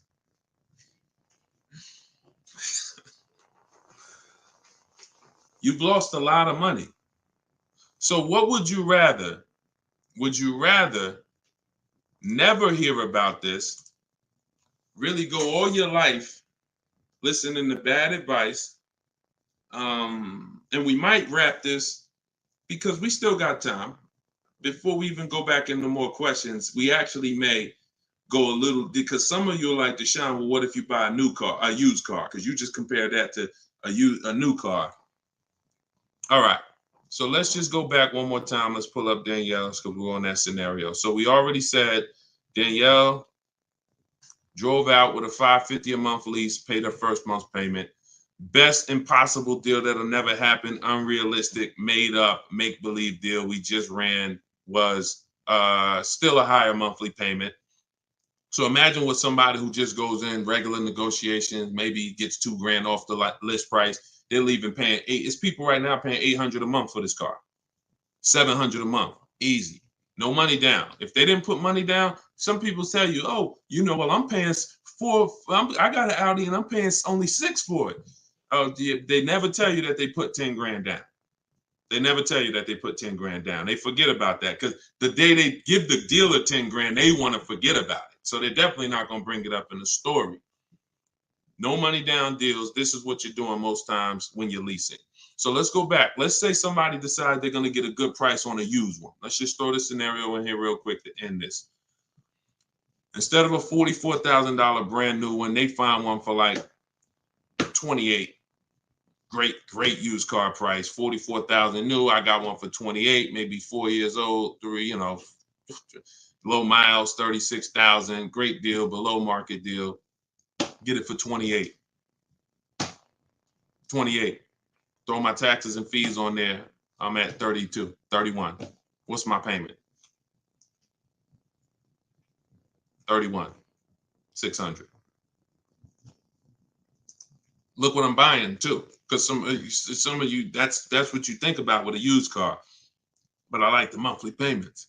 But Danielle's driving a brand new $44,000, never been titled. She's the first person to sit in this new car smell, like real new car smell.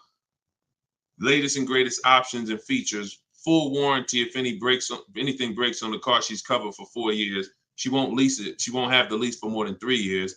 She's paying $550 a month. A person who's buying this same car is paying $800 a month, $900 a month.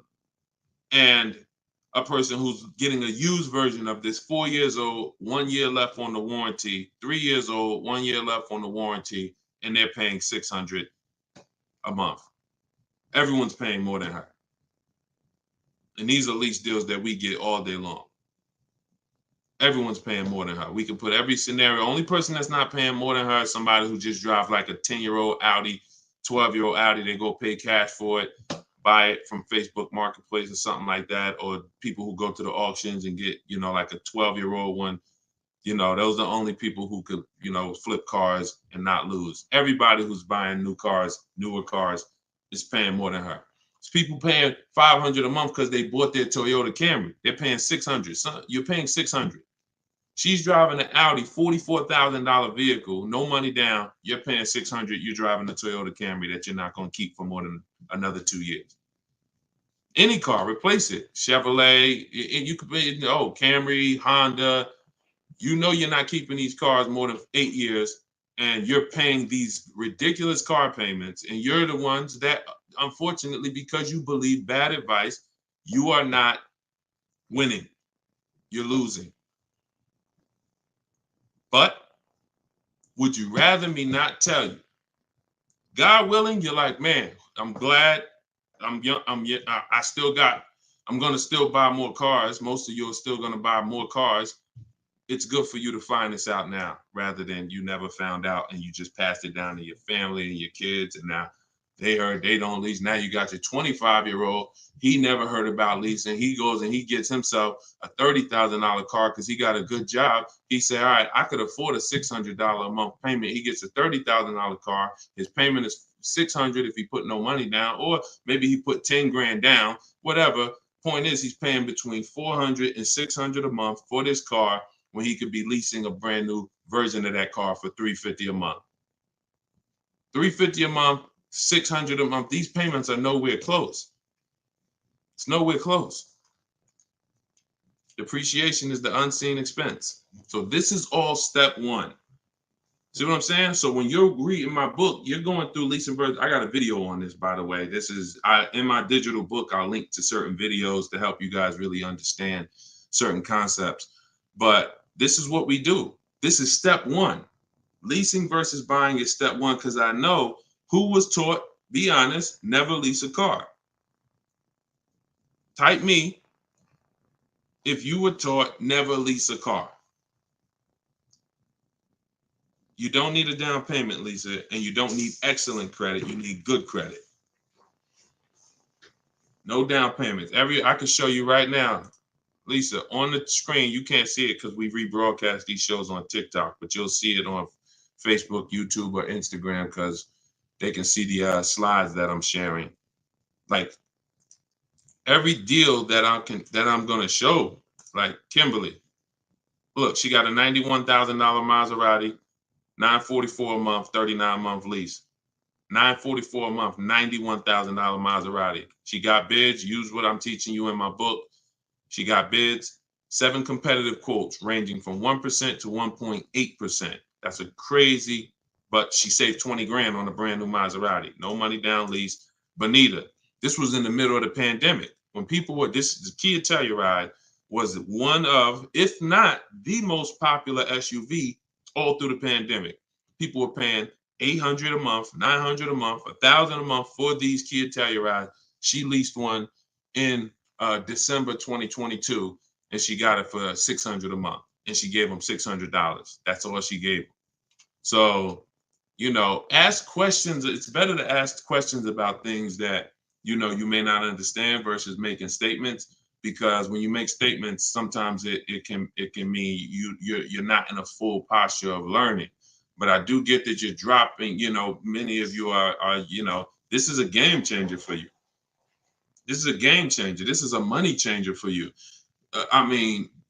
My goodness, my brother who I met recently over the last year, he's a neighbor of mine, and he's become a close friend. And he had a Kia Telluride, black one, just like her. Totaled it. His wife was in an accident maybe about a month ago, and totaled it. And he called me and he said he had saw the 8-year rule, and he said, I'm not keeping these cars 8 years. I'm going to lease this one. He leased a Kia Telluride, and his best offer on the same vehicle he owned was under $500 a month, no money down. It was like $479, $489. He was just paying. Remember, this was a $45,000 Kia Telluride he had. His payment on that car was probably $800-900 a month. So that's his wife totaling that car ended up being a blessing. Got him out of that car. He got the lease. He got the same car, brand new one, and he's paying $300 a month less because he has correct deal structure now. This is so important. That's why I call this the most important question in my book. And this is step one in my process, is you ask yourself the most important question. So I'm going to put the banner back up for you guys on Facebook and YouTube. You can actually go to Deshone'sBook.com. Dolan pinned a comment in the Instagram section, in the Instagram comments. Also in the Facebook and YouTube comments, we've pinned Deshone's book. You can get your copy for 75% off. It's a digital book, so it goes to your email. Make sure you check your spam and your junk folder, but it goes there. You can get it in 3-4 minutes, and you won't pay the normal $97 if you get there before the 30-minute timer goes down. Once the time expires, the price is $97, which is the normal price, and it's worth more than that. It's worth thousands. I wouldn't price it at $97 if it wasn't worth thousands and thousands of dollars. So, but you can get it for 75% off that. You can get it for $24, if you get to my TikTok bio, my Instagram bio before the timer expires. But that's leasing versus buying. That's a quick comparison of leasing versus buying and how there's no way to get a great deal if you buy when you should have leased. No way. So some of you are going to be like, oh, well, I want to transition because I want to get out of my car that I'm financing and move to a lease. You should do that as soon as it makes financial sense. And that means sometimes you have too much negative equity. You can't move right now. So you may have to wait a year or 2 years before you can actually move over. I like that question M asked on YouTube just now. Do you value owning cars without payments? Can you throw that one up, M? Can you throw that one up, Dolan? Who was taught always pay cash for cars? Who was taught, type a dollar sign if you've heard or you were taught that you should always pay cash for cars. Now, I'm going to tell you, in a market like now, it's great to, all right, I see RJ Velez. Now, there's value in paying cash, and I'm going to tell you where it is, and you got to just, there's no one size fits all. See, the problem, what's been hurting you guys is because you've listened to one size fits all car buying advice. So usually whoever is giving you the advice, they're telling you to buy cars the way they buy cars. Tap the screen on TikTok if this is making sense to y'all. If y'all are following this, keep tapping the screen, running the lights up. Let me know that you're following what we're talking about. So here's what's important. If you're listening to someone who tells you pay cash for cars, buy used cars, that's because they do that. Now, if it makes sense for them, then that's great. But we need to look at paying cash. When does it make financial sense? When does it not? It's based on a couple things. First of all, what are you doing with your money? Because some people say, I don't like car payments. Type me if you don't like car payments. Who said, type that, Deshone, I want to pay cash because I don't like car payments. Can we type that? Can we dialogue on this? Car payments. Anybody? Okay. May not be that many of you right now. There are people who say this, but you don't realize that car payments, when you pay cash, all you're doing is saving up a lot of car payments. So that's all it is, unless you just win the lottery. If you get a lump sum inheritance, that's different. But if you have saved up $15,000, $20,000, $18,000, and you want to pay cash $25,000, then all you did was save up a lot of car payments, okay? Or save what could have been car payments. You can put them in a savings account and just have the car payment come out. So you can literally say, all right, I'm going to put this cash, $25,000 in a savings account, and that's where my car payment is going to come out of, so I don't spend that. If it makes more sense for me to pay cash, then I'll take the cash. And when it usually makes sense is when the rates are very high. If you can't get a rate that makes really, really, good financial sense, and I mean like we get bids for our rates. We make banks bid, we make credit unions bid, we get multiple offers in what I call the bank bidding war.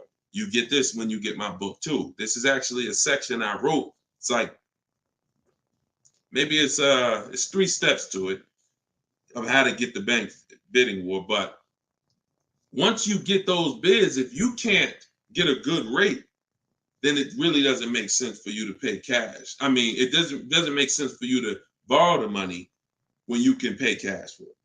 But there's an exception to this. What people are doing with their money is relative. So let's just say somebody is investing their money and they can get 10% on their money or 12%. Some of you are in real estate. Some of you are in good investments and businesses, investing into small, things that you can get 15, 20% returns on your money.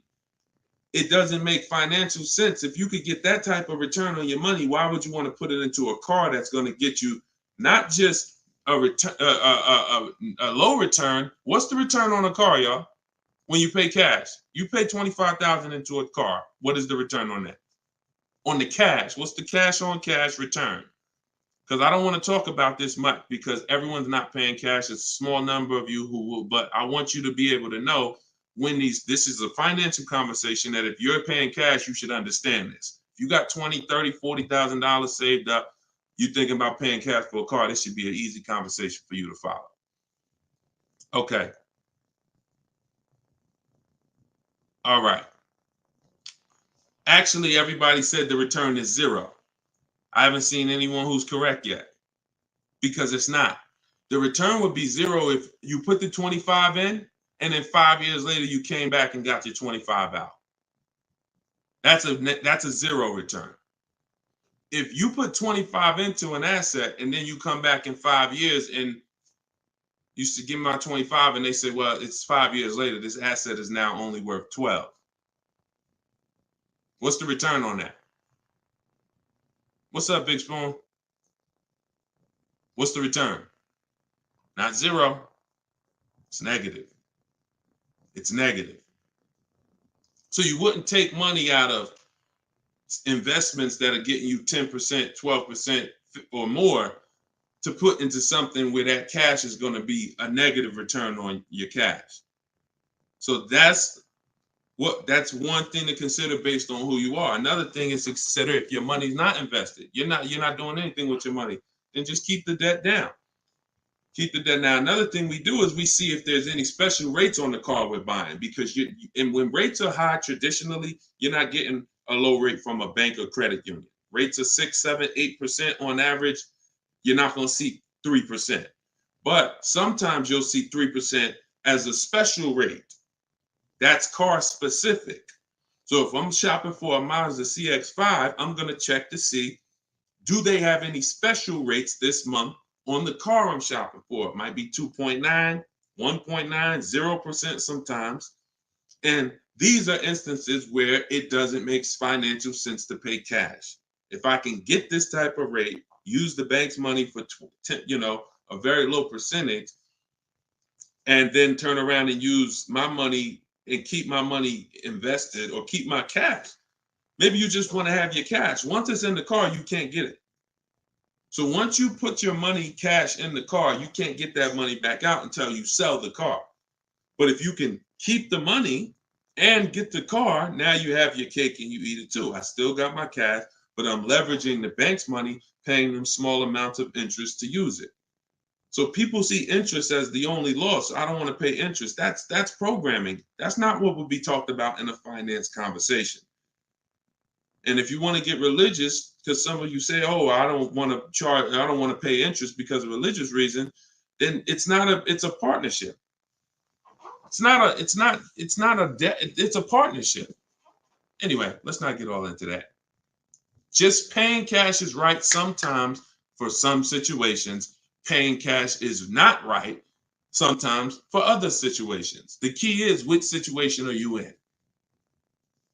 That's the key. Knowing how to ask yourself the right questions. Which situation am I in? I'm getting good returns. Stock market been returning me X% late. Hey, this many years, this has been my return. I think I'm going to keep my money invested and I'm going to use the bank's money. That's right for that person. All right.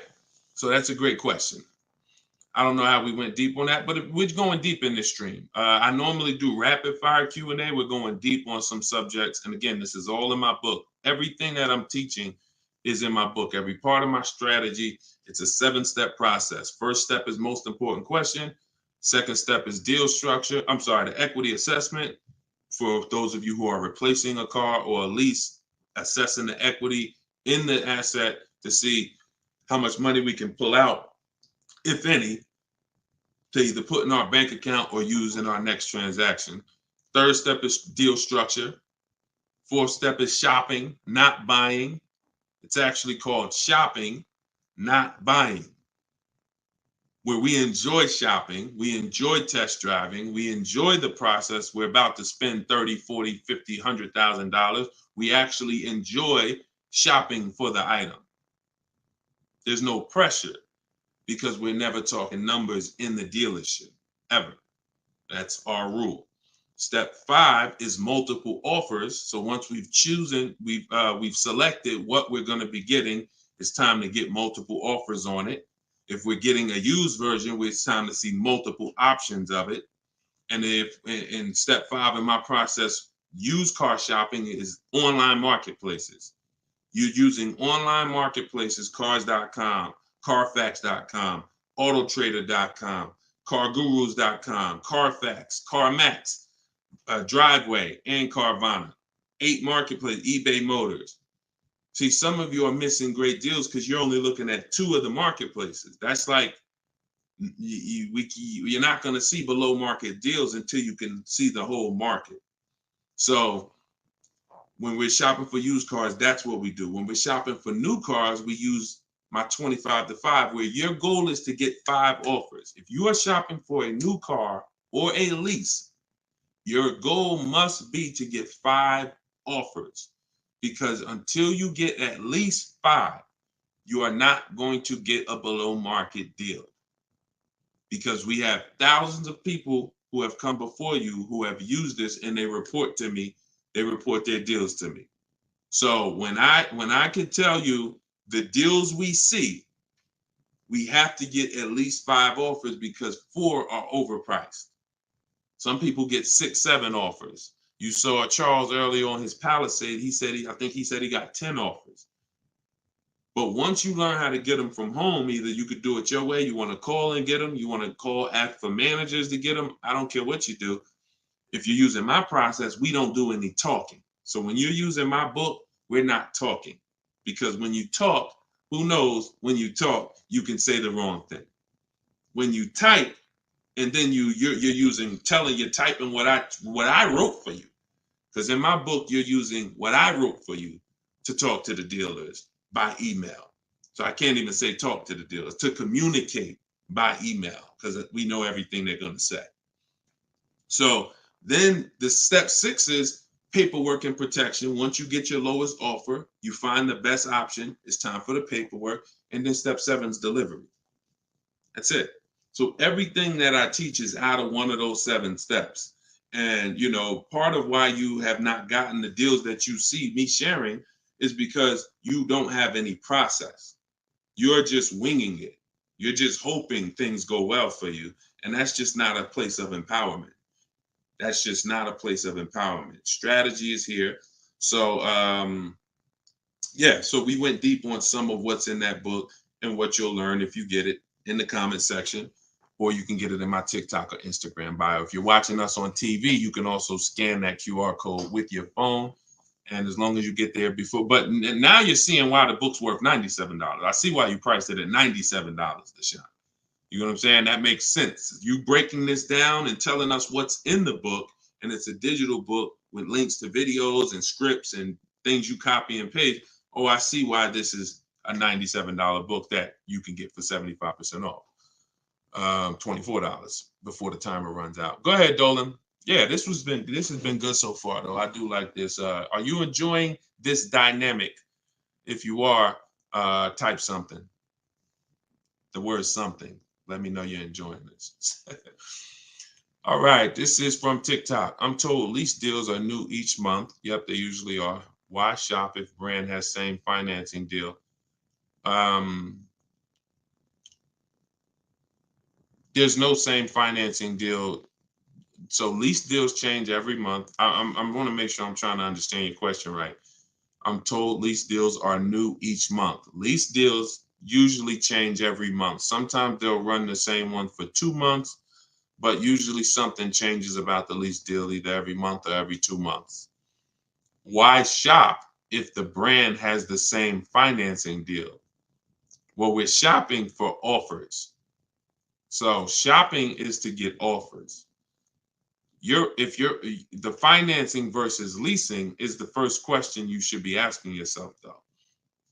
Because as we spent a long period of time talking about earlier in the stream, one offer is not, you can't get a great deal if you buy when you should have leased. So if you didn't see that, definitely watch the replay on YouTube or Facebook. But the financing and lease deals are extremely different, and they're going to be entirely different prices.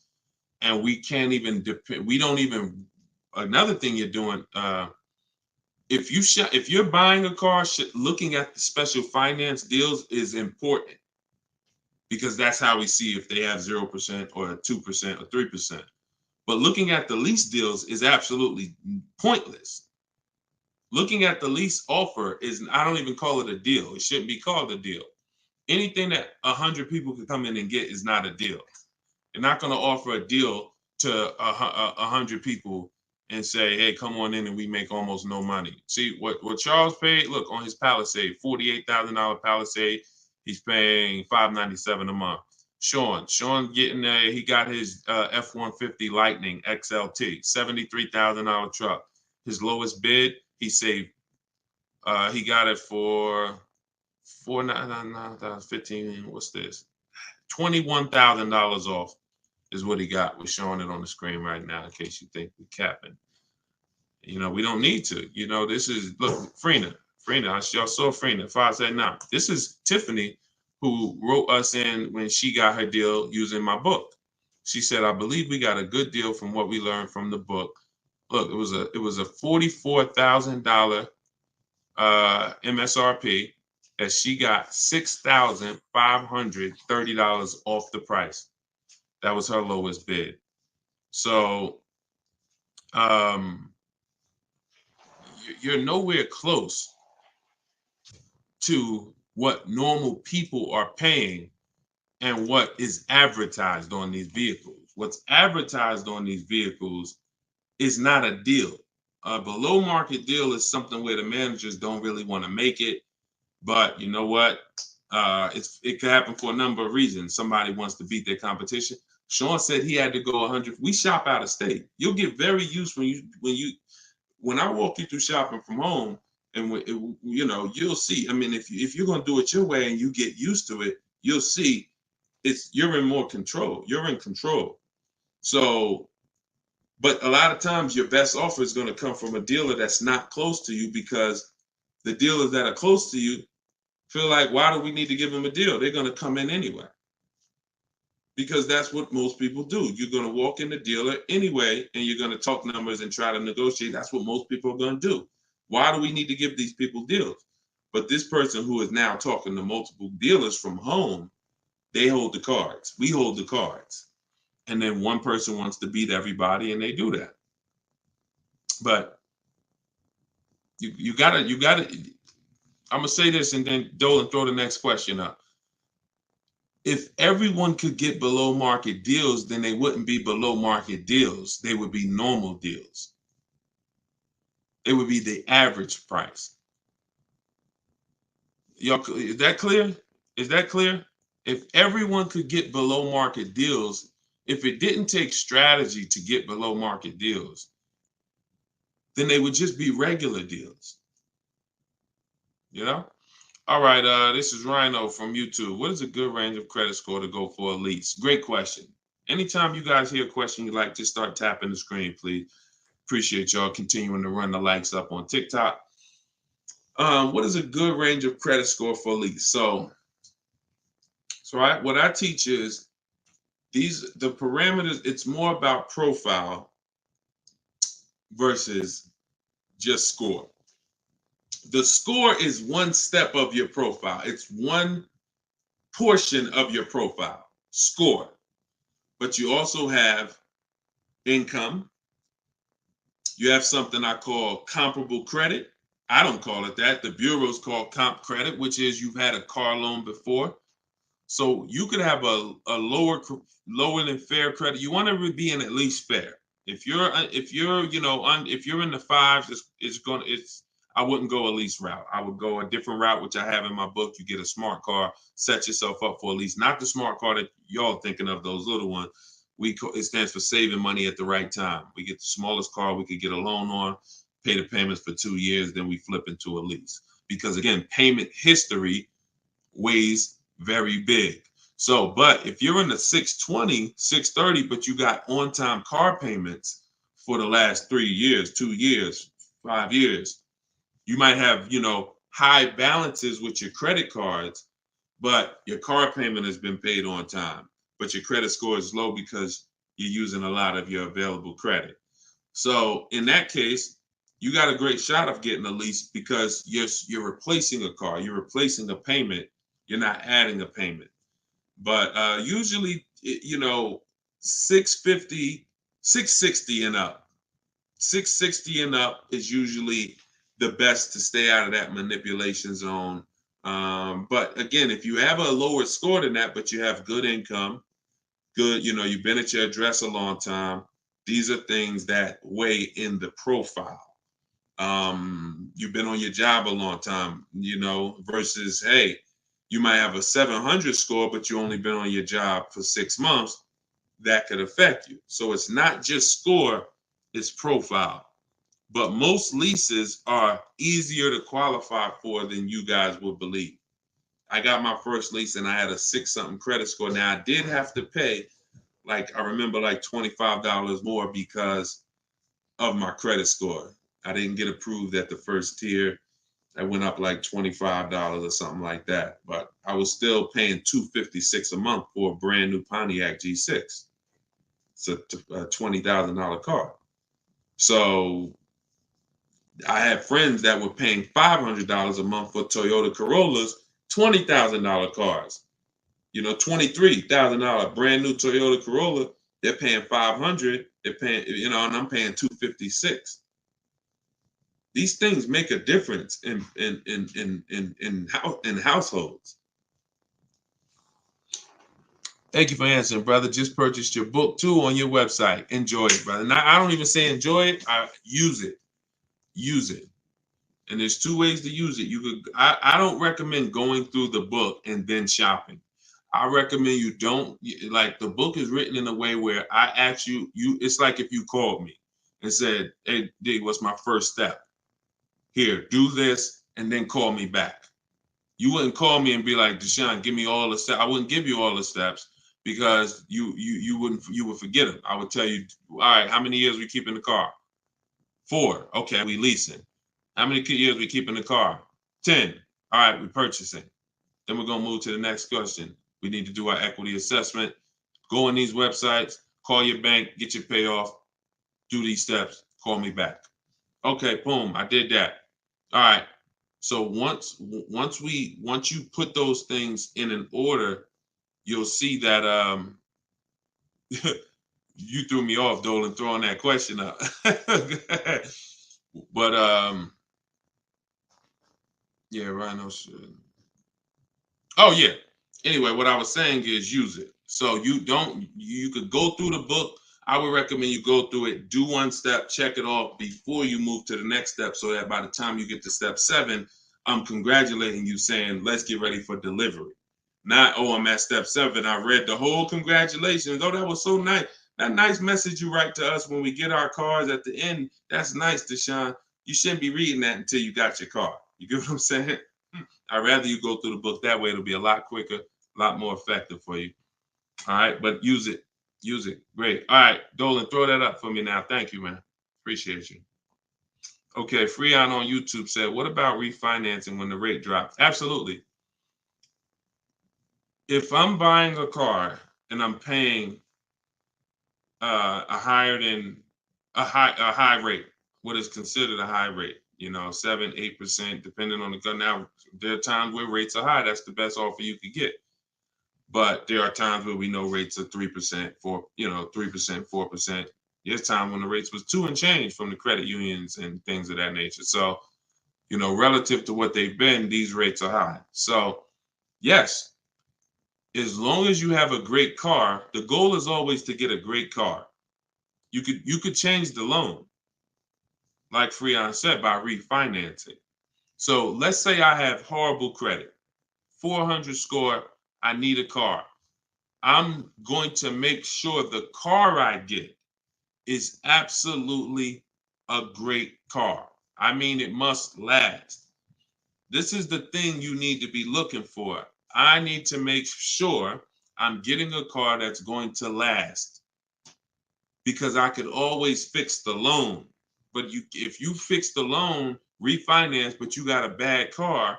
You got a car with 100,000 miles on it, and now you're saying you're going to keep it 8 years. You're not keeping that car 8 years in a lot of cases. It has too many miles on it. So you should be shopping for a car saying, okay, I'm planning on keeping this 18 years. I want to get myself something with 60,000 miles. Now that might mean you can't get the big SUV. But if you get the big SUV and then the car breaks down in 4 years, it defeats the purpose anyway. So you could always fix the loan. Don't get a bad car. Very, very important. Or that really destroys a lot of these long-term plans that you need to have. Okay? But yes, everyone will be refinancing when the rates drop. That's for sure. Go ahead, Dolan. Next one, please. Great questions. Great questions. Yes, these are some great questions. From TikTok, I have a car with a lease ending in a couple months. Buyout is 35, but Kelly's Blue Book is 44. Should I buy out the car with the option to sell after? We don't usually buy leases, in fact, ever. Why are we so big on buying our leases? Who told us that was a good idea? Who told us going from buying? Think about this. 3 years ago, I drove off the lot with a very nice brand new car that I was paying, hopefully, a decent payment on. Why am I going to stop doing that to now buy a used car? What's the benefit to us buying these leases out? Maybe I don't see it, because what I explained is it's a horrible idea. It's a horrible idea. One exception, if you're keeping the lease 8 more years after you buy it, then it's fine, because it's just like you bought a used car. So you really kept the car how many years if you leased it for 3 years and you're keeping it another 8? See what I'm saying? 11 years. So you're going to win. It's still a bad idea, but you'll win somewhat if you keep the whole car 11 years, because I'm going to tell you why. Once you get the used car, you reset everything. You got a new, that's a whole separate transaction. If you lease a car, your payment on that lease is going to be, let's just say your payment on the lease is $450 a month. What you're going to find in most cases, if you buy the lease out, to get a $450 a month payment, you got to take a 6-year loan. To get a $450 a month payment, you got to take a 6-year loan. So you already leased the car for 3 years, and now you're purchasing the balance for another 6. You leased the car for 3, you're purchasing it for another 6. That's 9 years. So why did I just say the only way to win when you buy your lease is to keep it at least 11 years? Because how many years of payments are most people going to have? 9. 9. 9. Can we let that sink in? A person who buys their lease, like most people are going to buy them with 6-year loans, you're paying for 9 years on the same car. 9. Even if you get a 5-year loan, 8 years on the same car. So it'd be a shame to go pay 8 years on the same car and then turn around and do that all over again. So you want to keep it long enough to at least, hey, I had 2 years of no payments though. You know, I had that car 11 years. I only had 2 years of no payments on it. That's a pretty bad way to live. You're paying on 9 years old, 8 years old, you're still paying on the same car. 7 years old, still paying on the same car. This is why buying your lease is a horrible idea in most cases. From the start, you should either be leasing or you should be buying a used car. It's one or the other. and you're buying a used car that if you plan to keep it 8 or more years, you're leasing if you're not planning to keep the car 8 years. That's it.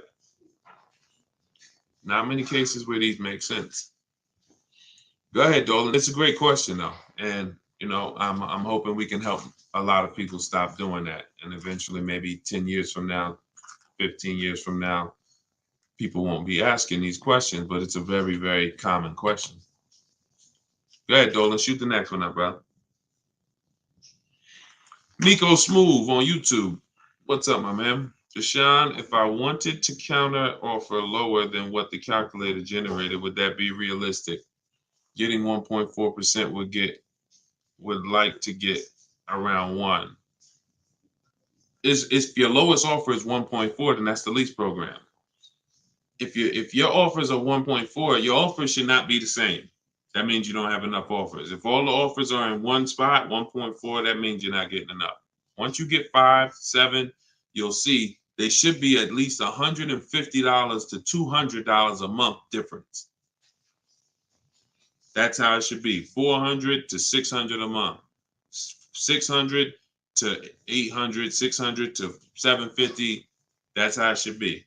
Now, if you once your lowest offer is 1.4, but you have 1.6, 1.7, higher offers than that, then 1.4 is the best. And that's the lease program. There's nothing you can do about the lease program. All you're doing is finding the dealer that's going to agree to discount the car the largest amount.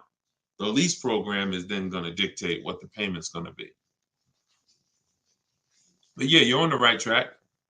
Go to a Plan B vehicle. It's surprising how different every single vehicle has a different lease program.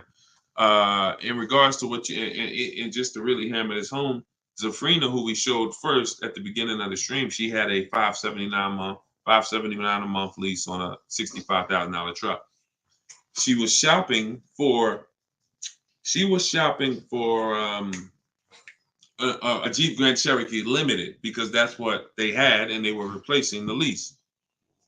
So she gets a 1.1 and change. It was like under 1.2, like 1.19 or something like that. That was her best offer on a Jeep Grand Cherokee Limited. That's a great lease. That's a great deal. $600. That's a great lease deal. Probably a $450 payment on a $40,000. Great lease deal. But she said this guy is saying that he thinks he might be able to do better on a hybrid Jeep Grand Cherokee Limited. He said he could probably get me below the 1%. I said, okay, you need to get 5 more offers at least. Because what if he's saying he could do better on that version, that means that version has a better lease program, which means you need to get your 5 offers again. She called me 48 hours later. Well, she posted in our group saying that she had gotten that $579 a month, which was a 0.88% lease. So that's not only is every vehicle have a different lease program, every trim level has a different lease program. Almost trim levels can have different lease programs attached to them. In many cases, they do. All right, great question though. You could also wait it out, Nico, if you have a little more time and see what the programs are next month. Go ahead, Dolan. You can shoot the next one up. Can you lease a car if you have a bankruptcy? Sure, but you need to rebuild your credit. You need to get your, if you start in blank, I know people that have had a bankruptcy, got a discharge, and they are at a 700 score in like a year. So I will be following Shonda Martin. I recommend her to everybody. She has great strategies on credit. She does a lot of live streams like me, and she has great strategies. So I think she's on every platform. Yeah, she's on every platform that we're on. So Shonda Martin. But yeah, get yourself up to like a 680, which is not hard to do because you're starting fresh. Many times a Chevy or a Ford, a Honda, Hyundai, Mazda, Subaru, these leases don't need you to be incredible. If you have a good job, long history on your job, and a 680 score, you're going to get most of these leases. These are not like luxury leases to the point where they're snooty. All right, go ahead, Dolan. Genesis on YouTube. So how can you lease out of state with the current lease looking to trade in? But I heard Deshone say out of state lease deals are good. Well, if it's the best offer, you go as far as you need to go to get 5 offers. In my book, we use my 25 to 5 strategy, where you're connecting with 25 dealers online in 20 minutes. We go to their websites using the contact tab, and then you have a template of mine that you copy and paste. If you're going to do it your way, you're just writing in, all the details of what you want, when your deadline is, what options you're looking for, what you're over. This is all stuff I walk you through in the book. What you're looking for. Really, it's about the car. You're not saying, hey, I'm looking for a lease quote, I'm looking for a purchase quote. We need to find out who even has a car before we start talking about money. But then the goal is that you got to get at least 5 offers. You got to get at least, and you have to do the equity assessment to see if there's any equity in your current lease. You don't want to return that, and you don't even know if there's any equity in that lease. And the only way you know that is the offers you get are higher than the payoff. It's very simple. Equity is offers, cash offers from CarMax, Driveway, Kelly's Blue Book, instant cash offer, not Blue Book, the website, instant cash offer, Kelly's Blue Book, Auto Nation, sell my car, Car Guru, sell my car.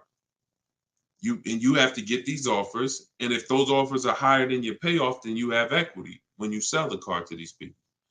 If you have a third-party restriction, you can't sell the car directly to them. You got to sell to a local dealership. You got to get bids from a local dealership. I teach you how to do that. For those of you who have third-party restrictions, we talk to used car managers to sell our leases. So I've been doing this since 2006. Like, if I wasn't called to build these companies, then I would be. If I wasn't called to build these companies, there's no doubt I would be selling cars, making $200,000, $300,000, $400,000 a year. There's no doubt about it. But that's not the path God had for me.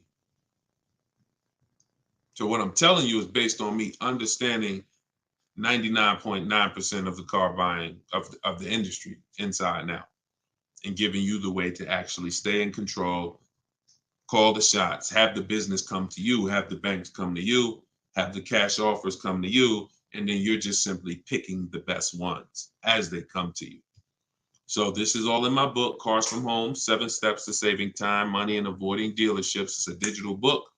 You can get your copy for 75% off in my TikTok bio, in my Instagram bio, or we have a comment pin. Dolan, can you post the comment for everybody again on Facebook and YouTube? Just copy and paste that comment for everybody.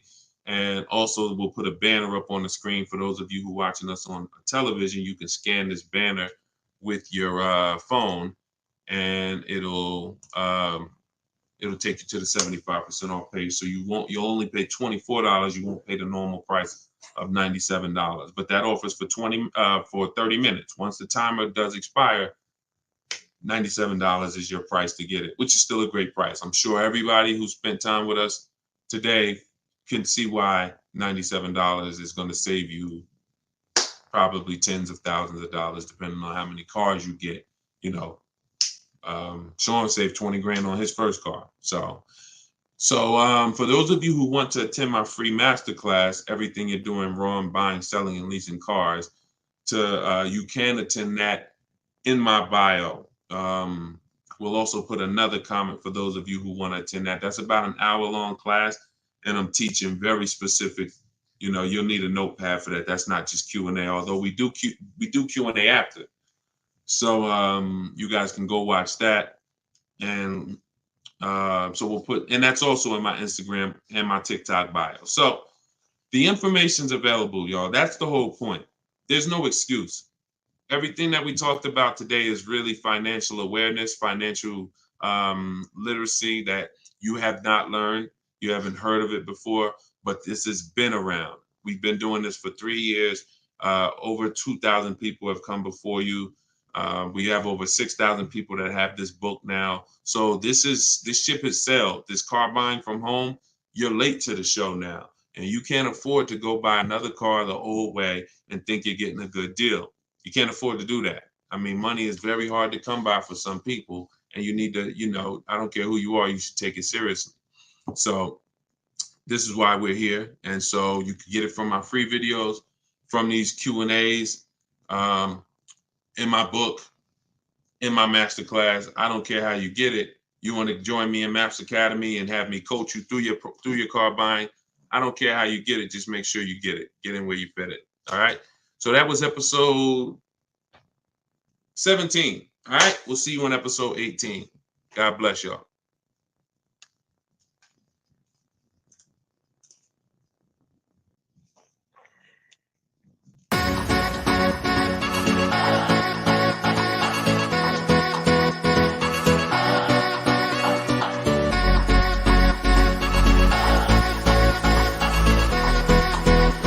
The worst possible thing you could say when you walk into a car dealership. I spent 5 years with Mercedes-Benz, 5 with General Motors, and the worst thing a person could say when they walk in is, if you could just get me to this payment, we got a deal.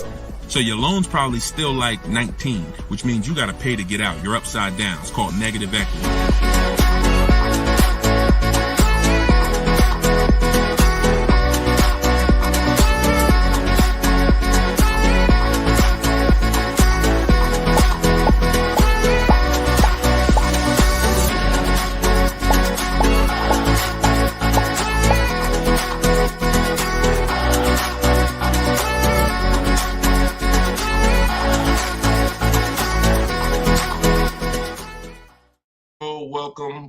Welcome. This is episode 17 of Car Shopping Questions and Answers. I am your host, Deshone the Auto Advisor, and we do these live shows throughout the day, throughout the week, to make sure that you have access to cutting edge car shopping strategy, which is the science of making dealers and banks bid for your business instead of negotiating the old-fashioned way. So that is what we do here. Frankie boy, good to see you, Frankie boy, on TikTok. Kev, I see you on TikTok. We are live on all 4 platforms: TikTok, Instagram, YouTube, and Facebook. We have Dolan in the background. He's going to be pulling in your questions for the show. So as you're here, you can start typing your questions. Let's get the housekeeping out of the way as well. Could everybody who shares great information hit the share button? Also, I'm the author of the new digital book, Cars from Home. It's called Car Shop. It's a 7-step system that we use to car shop, and we get bids from home.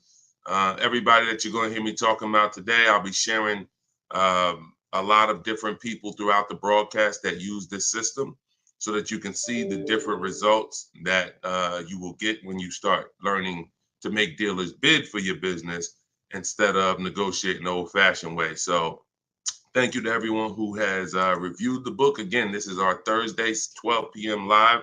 It's May 9th, so you guys can start typing your questions if you are here with us live. And for all of you who do want your copy of my new book, Cars from Home, 7 Steps to Saving Time, Money, and Avoiding Dealers. We have a link in the comment section on Facebook for you guys. We also have a link inside my TikTok bio, inside my Instagram bio, that you guys can use to get your 75% off your copy. So you won't pay the $97 price. You'll pay $24, but it's only for 30 minutes. So once the 30-minute timer is up, the price is $97, and it's a great price. So all of these people you'll be hearing throughout the show have used the strategies that are in this book to save thousands and thousands of dollars from home. And that's where I like you to be as well. So Dolan, as you get the first questions coming in, feel free to throw them up, and we'll get right to it, y'all. Let's go. Whenever you don't see the banner above me, you know we're actually live. When you see the banner, that means we're rebroadcasting, because we do rebroadcast this show throughout the day. But whenever you don't see the banner, that means we are absolutely live. Okay, so start typing your questions. Type them fast, and we'll get to it. T. Del Mar on Instagram. I'm leasing. Now test drive. Why do I ask for an older salesperson? Won't any salesperson be okay? No, any salesperson will not be okay. Some salespeople will bring you in for a test drive, We talk to people who are experienced in the dealership. So when we talk to them and we ask them, do they have a car that we're coming to see? We know 9 times out of 10, they're going to be honest with us. You get a new kid on the block or a salesperson who doesn't care about this stuff, they'll get there. Who's ever gotten to a dealership, was coming for a test drive, and then the dealership said, oh, that car got sold, or that car is not here anymore by the time you get there? If you've ever had that happen, type me. You set up a test drive, you come in, oh, I was coming to see that car. Oh, it sold like, 2 hours ago. It just sold. See, when you're dealing with experienced salespeople who are honest, exactly, Peaceful Grace on TikTok, you understand. So this is why every step that I teach is important. Even things that you might see, okay, why is he telling us ask for this person? It's because if you don't, you run the risk of running into a salesperson who doesn't care. Oh, they'll get there and just, oh, well, that car sold, but hey, I might have another one. Let's look at some other ones. No, we don't go for that. We don't go for that. Our test drive is strategically set up to try to guarantee a successful test drive where we can be in and out that dealership in 20, no more than 30 minutes and coming home. Okay, let's go. Nothing is left to chance. All right, go ahead, Dola, shoot the next one and keep your questions coming, everybody. We'll try to get through as many as we can.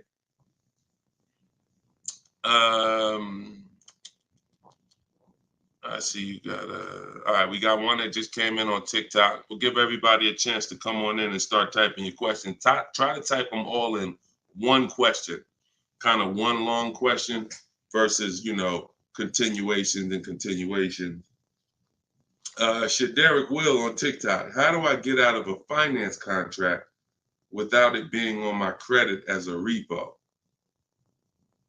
How do I get out of a finance contract without it being on my credit as a repo? Well, let's talk about how not to do it.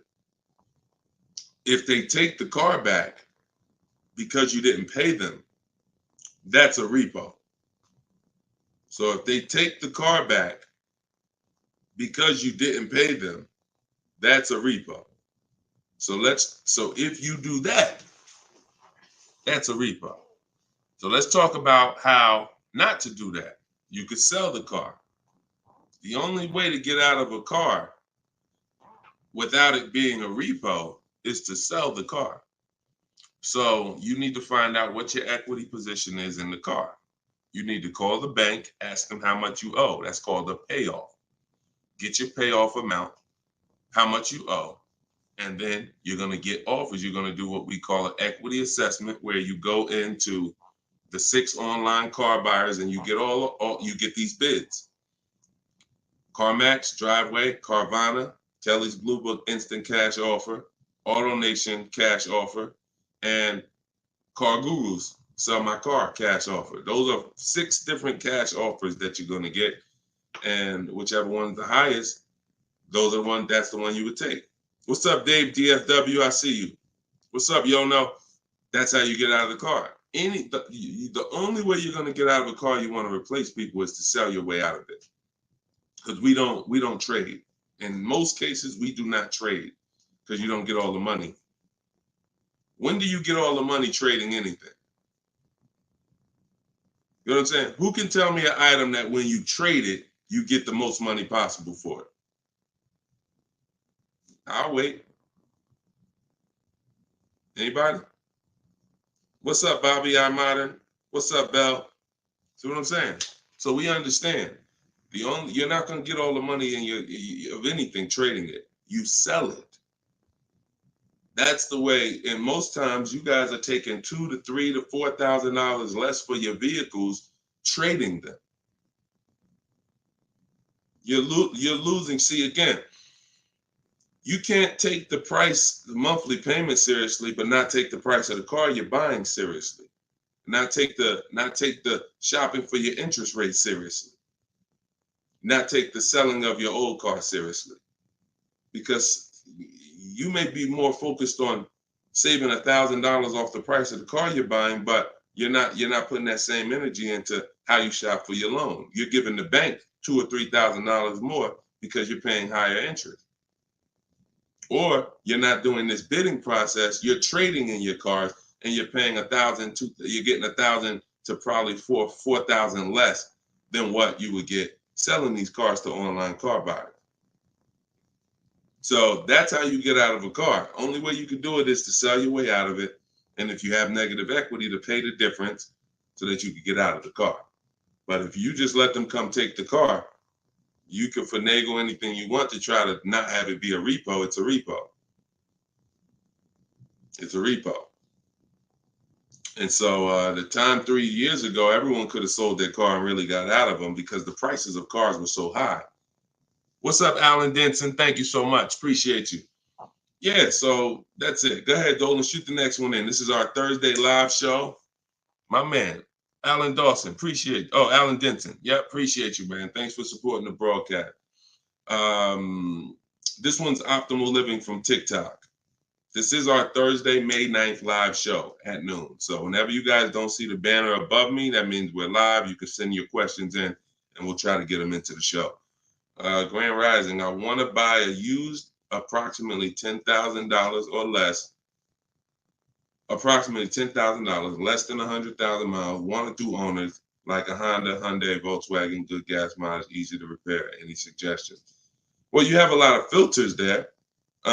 If you were buying under 10 grand, I would be looking at Facebook Marketplace. I would be looking at Facebook Marketplace because our used car strategy is to look at all the marketplaces where cars are. These are, you know, Auto Trader, Cars.com, Car Gurus, Carfax.com, CarMax, Carvana, Driveway, and eBay Motors. But if we're looking at a car that's under 10 grand, I would certainly be looking at Facebook Marketplace. Facebook Marketplace is where you're going to try to find a private party owner, not a dealer. Not a dealer. You're trying to find a private party owner that's going to sell you the vehicle, private party, not a retail purchase. A retail purchase is at a dealership that has done reconditioning on the vehicle to prepare it for the market. And so you're paying for that. You're paying probably 10% more for a retail purchase because it goes through the retail process. But if I'm spending under 10 grand, I'm looking at Facebook Marketplace to look at to get a private party sale where I could save probably another 10%, maybe a little more below the retail price. But that's really depends, price specific. Same thing with selling cars. When we get our bids, if our car is worth less than 10 grand, we usually I always tell people, it's in my book, if the car is less than 10 grand, when you get your offers, you could get probably 1,500 to 2,000 more listing it on Facebook Marketplace. So if my highest offer might be for 8 grand from CarMax, everyone else is offering me 7 and 65, and I'm gonna throw it on Facebook Marketplace if I have the time, and I'll sell that car and usually get a $1,500, $2,000 above. So it's the same difference. I would shop on there if I was looking for a car under 10 grand. I would sell on there if my car was worth under 10 grand. See, when you start going with cars that are worth 15, 20,000, trying to put them on Facebook Marketplace, most of the buyers there need a loan. Most of the buyers on Facebook Marketplace need a loan. So when you get there, they're not going to be, you know, most people don't have 20 grand to bring a private party. That's just most people. So the buying pool is very small for 15 to 20 grand, 30 grand private party. But the buying pool is very big for under 10 grand private party. So you always want to go to where the buyers are, where the best opportunities are. So yeah, that's what I would be doing. Great question, Optimal Living. All right, keep the questions coming, y'all. I see Sharita said, hey, I got the book. I'm stoked. This is great info. Thank you so much, Sharita. Enjoy it, use it. The things that are in my 7-step book, y'all, is everything you're learning right now. So everything that I'm teaching you is out of one of my 7 steps in my car shopping process. And my book is called Cars from Home. So it's all designed to teach you the science, walk you through the science step by step of doing 90% of your car purchase from home 90% of your savings are done at home, not in a dealership. The only thing we're doing in a dealership is test driving, is having our car appraised if we have a third-party restriction by a used car manager, and picking up our car if they don't deliver. Those are the only three things we are doing inside a dealership. All the negotiating, the price saving, the shopping the market, the research, the working with the bank, that's all done at home. And some people, some of you are going to do 100% of your purchase from home. If it's a new car or a lease, some of you could do 100% of it, because if the dealer delivers, literally you never went into the dealership except for the test drive, and then we get our bids and we accept the best offer. This is somebody who just got a bid. You can see the dates not too long ago. I contacted 25 dealers. Some of you know my system is used to, we connect with 25 dealers with our goal being to get 5 offers, because what percentage of offers is overpriced? Let's see if anybody on here knows. If anybody's been spending time with us, this might be a lot of your first time with us on the stream, but what percentage of dealers is overpriced? Let's see who knows. And this is why you must get at least 5 offers. At least 5 offers, because what percentage of dealers are overpriced, everybody? Let's see. All right, we may got a lot of new people on here. Maybe nobody knows. No, not 100%, Twan. Not 100%. Thank you, T. Delmar. 80%. Exactly. 80%. T. Delmar on Instagram got it. 80% of dealers are overpriced. Now, this is not my opinion. I'm telling you guys. I've been working with people all around this country. I opened up my car buying school, Maps Academy, 2021. We have probably over 6,000 people now that have our book. So people report deals to me. I have hundreds of people who over the years report their deals to me. And that's what we see. We see 80% of the quotes we get are higher than the best quote.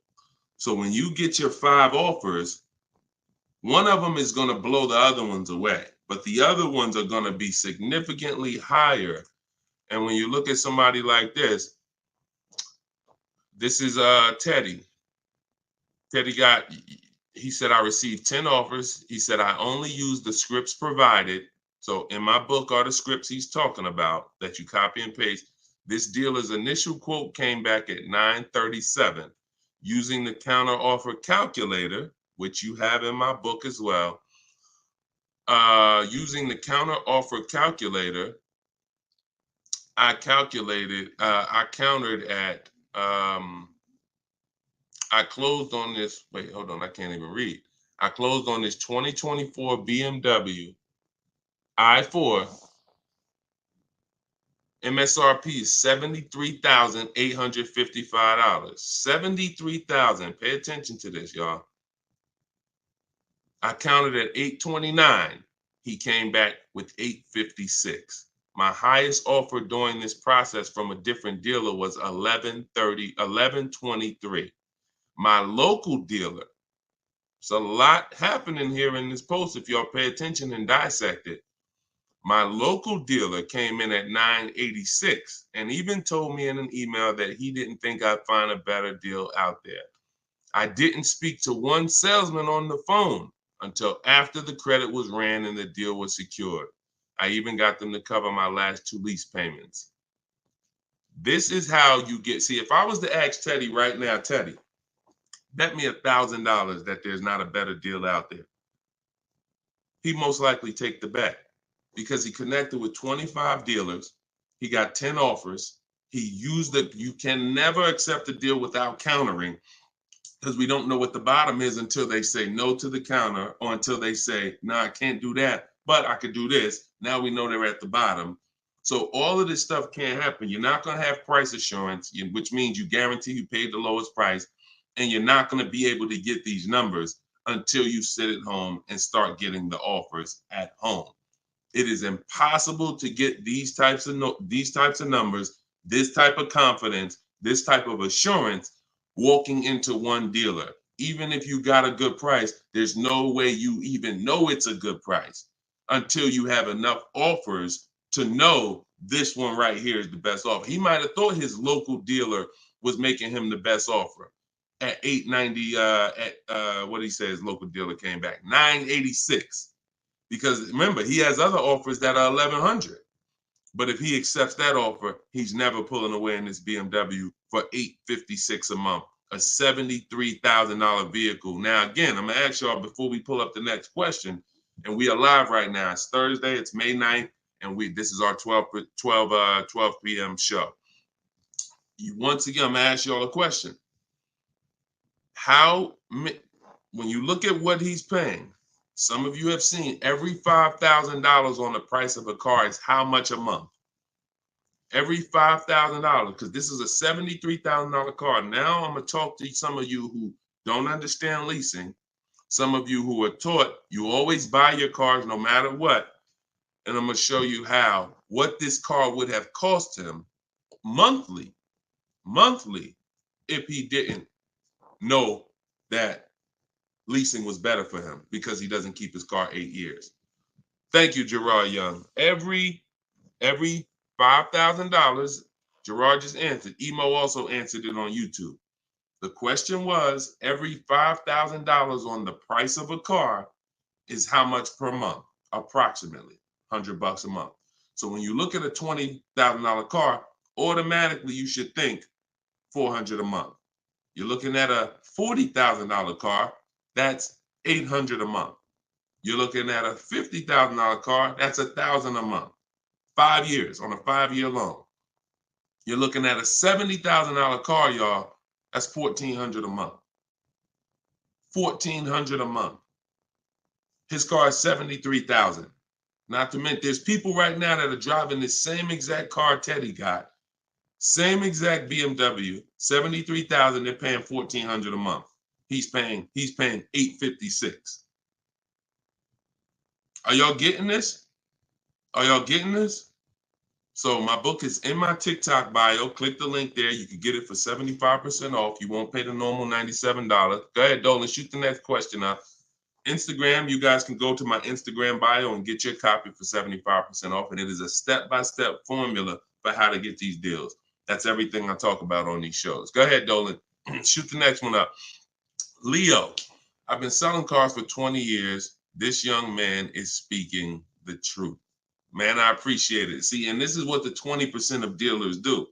The 20% of dealers have no problem, admitting the systems that we teach are better, because we're not trained as car salespeople. Sometimes you think car salespeople are really trained. The only thing we're really trained on is negotiating and how to get you to say yes. We're not trained in finance, not trained to teach you about leasing.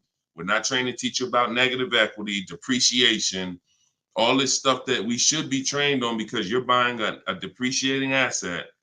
We should be telling you, listen, based on our financial training, if you're not keeping your car 8 years, your best option is going to be to lease. Because when you buy your car is going to go down in value so much over the 5 to 8 years you have it. If you turn around and replace it, you're going to lose all that money. Your car is going down in value way too much over 5 to 8 years for you to turn around and replace the car right after that. You need to keep it after that. That's when you keep it. 8 years of that's when you keep it, because now you're like, man, I put all this money in this car. Yes, it may not be worth what I bought it for, which was $40,000 8 years ago. It might only be worth $10,000 today, but I'm gonna keep it now, because 3 years from now, it's gonna still be worth probably $8,000. It might be worth 10 today, but because it's 8 years old, in 2 more years, it'll be worth $8,000. I'm not losing that much money anymore. You are not winning with buying cars until the car is not depreciating that much anymore and you still own it. Okay? If y'all clear with me on that, just tap the screen. Run the lights up on TikTok if y'all are getting what I'm telling you.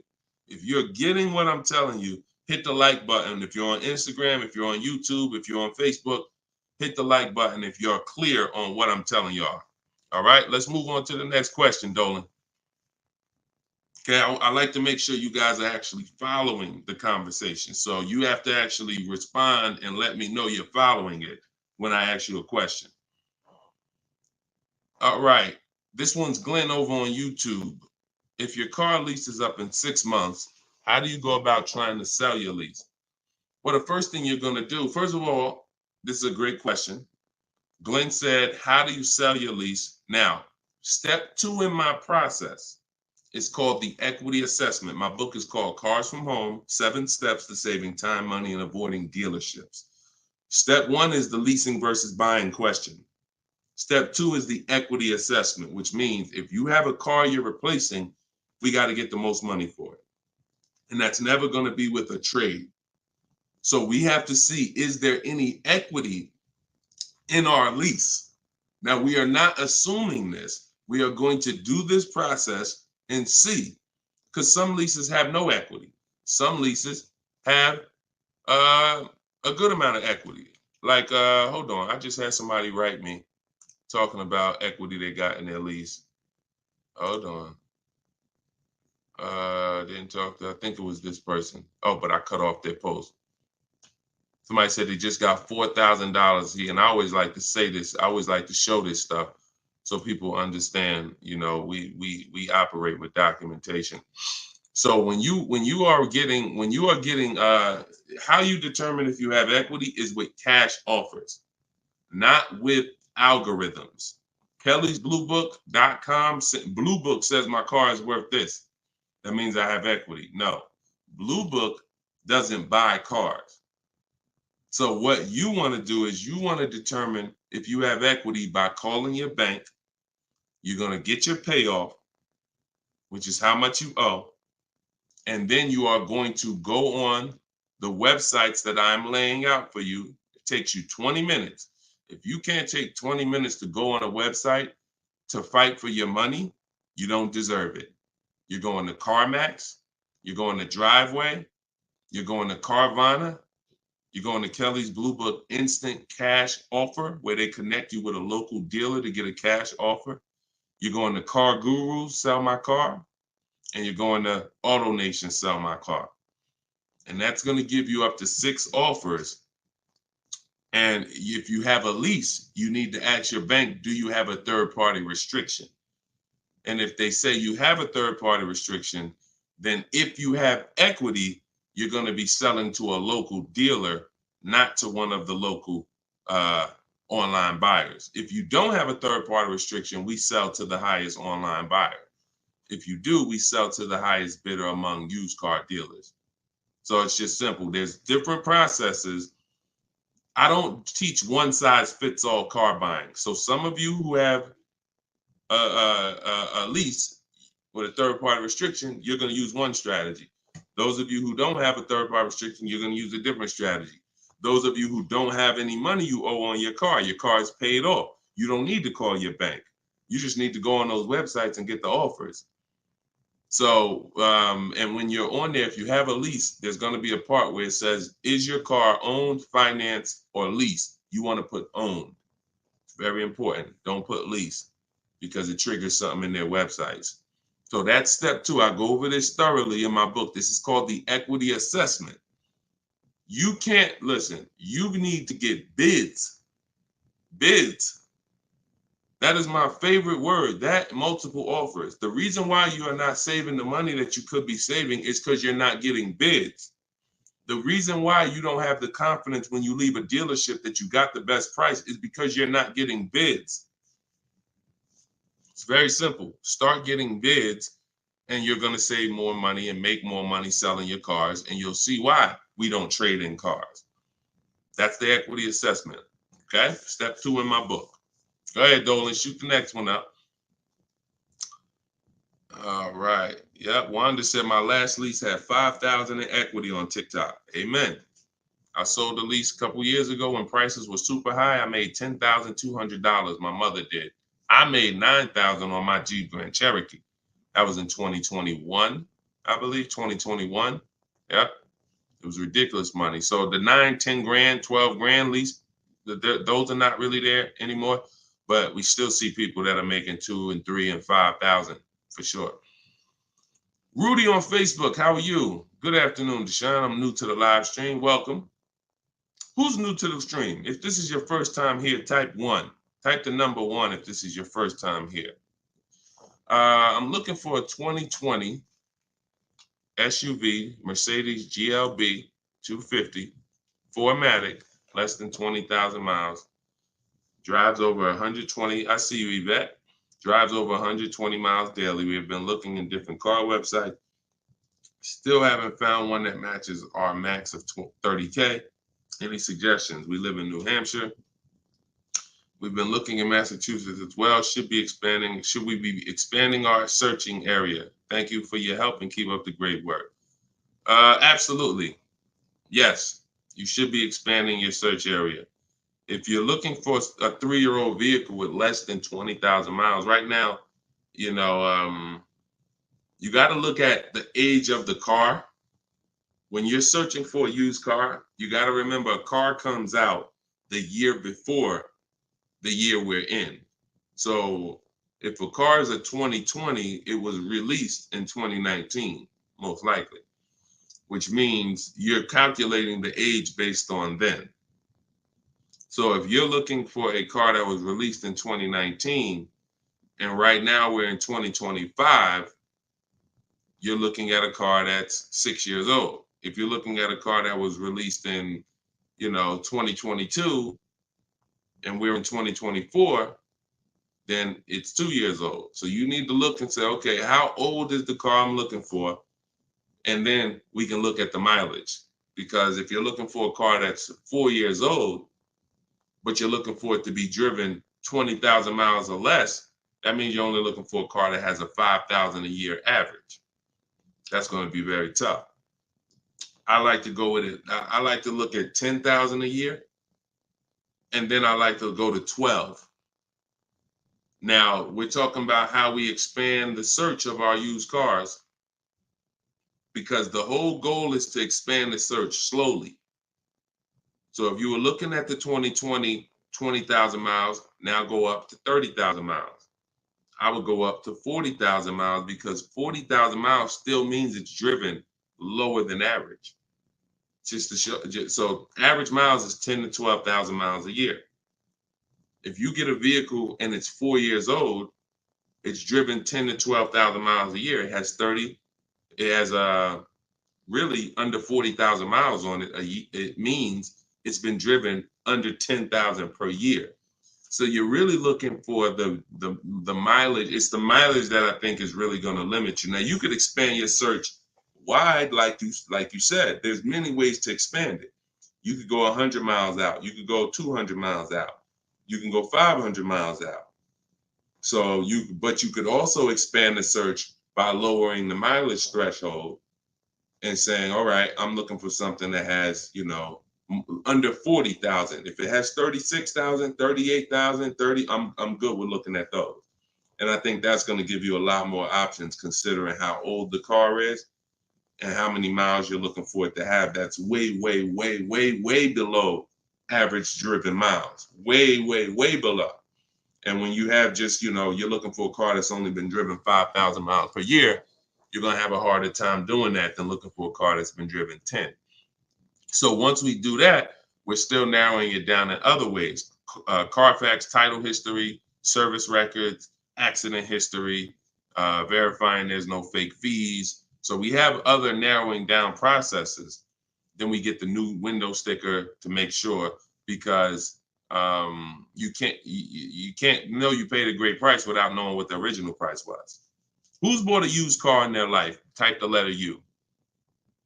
Type the letter U, and I'm gonna tell before Dolan pulls up the next question, I want to make a point here to how just not having strategy, you guys are missing the things that you should be using to determine if you're getting deals. Yvette, I see you. Okay. Richard on Instagram, I see you. Leslie on TikTok, I see you. Alex, I see you. Derek, I see you. Harold, I see you. Kathy, I see you. Okay, so let me show you something. When I was buying my Infinity truck, all of the trucks we were looking at were white. All of them were priced between 30 and 32,000 as a used vehicle. 30 and 32,000. So if I narrowed it down, the top four I was looking at, they were all white, black inside, between 30, 32,000 price. Similar miles, you know, one may have 26,000 miles, but the highest one has like, 36 similar miles. So I'm narrowed this down. Now, this is where many of you you don't have the information to make the right decision, because the determining factor of which vehicle I chose was based on the brand new price. I'm gonna tell you exactly how this went.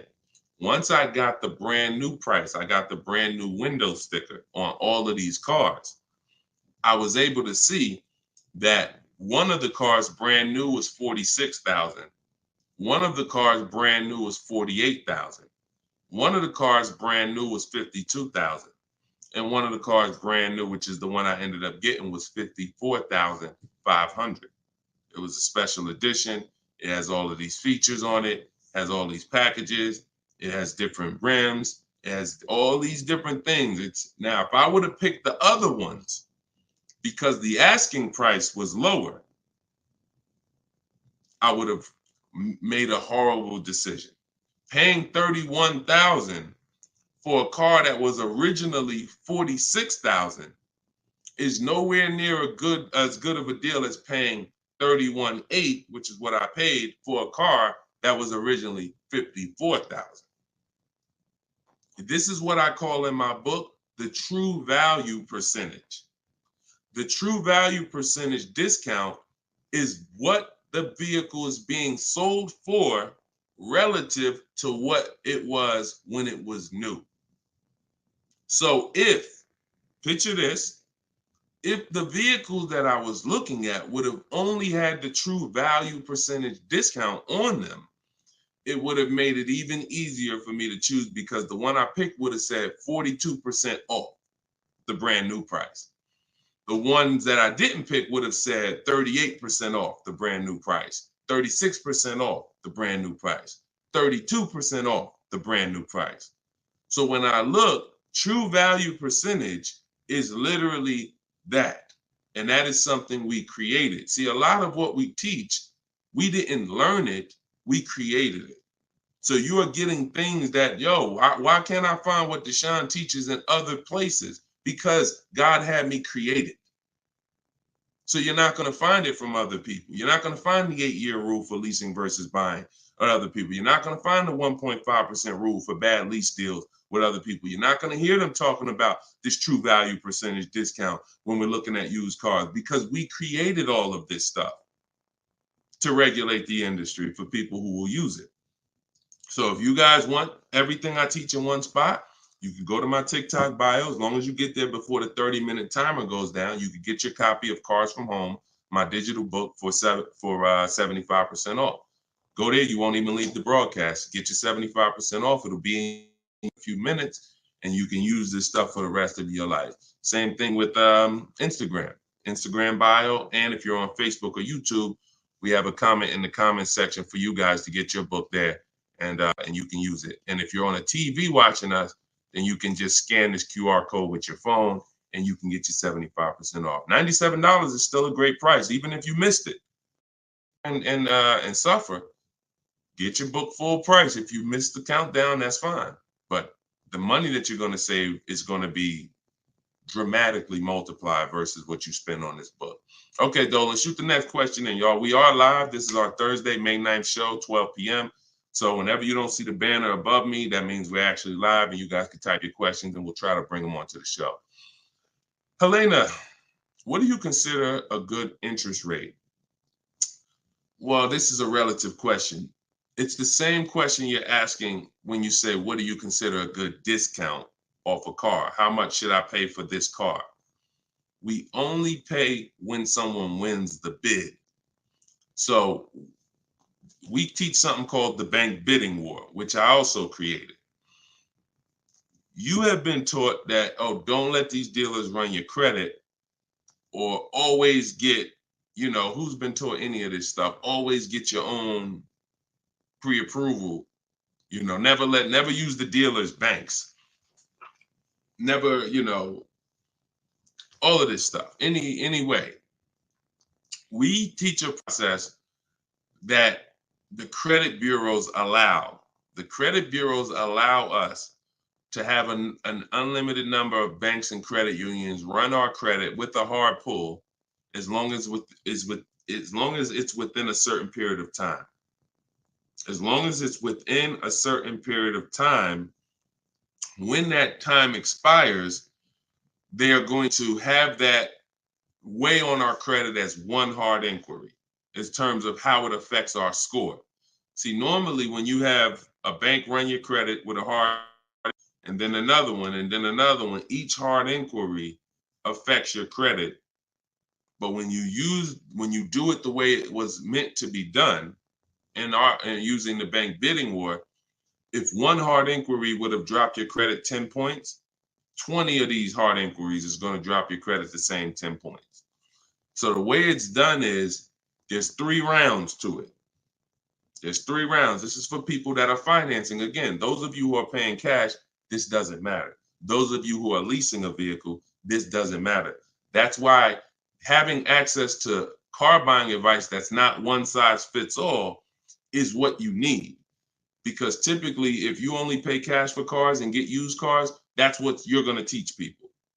So everything has a different place. So those of you who are financing a new car or a used car, you're going to use the bank bidding war so that you don't have to ask this question. This is the answer to Helena's question. How do you know? What do you consider a good interest rate? It's who wins the bid. So there's 3 rounds to it. The first thing we're going to do is see, are there any special interest rates on the car we're shopping for? So if we're shopping for a Kia Optima, a Kia K5, and all right, let's see, are there any special interest rates on it? Are they doing anything like 1.9% financing? Are they doing 0% financing? Are they doing 2.9% financing? Anything special?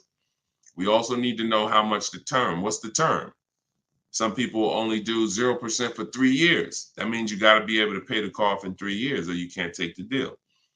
If it's 0% for 60 months, that's different. You got a 0% 5-year loan. You got 0% 6-year loan. So we need to see, is there anything special on the car? We do that for new and certified pre-owned, if we're looking for a certified pre-owned. Now, if we find something, sometimes that could prevent us from even needing to do any other interest rate shopping. If they're doing 1.99 for 60 months, you're not going to find better than that. No bank is going to do better than that. So that's why it eliminates the rest of the rounds in the bank bidding war. Eliminate it. But let's just say that there are no special interest rates. Now we're going to revisit the bank bidding war in round 2, which is after we find the best price on our car. See, because some of you, when you go shop for a car, you're thinking, how much should this car cost? Oh, what's the monthly payment should be on this car? The monthly payment is between you and the lender. It's not between you and the person you're buying the car from. See, this goes back to our point, which is you must set up your car buying transaction from who you're getting your loan from.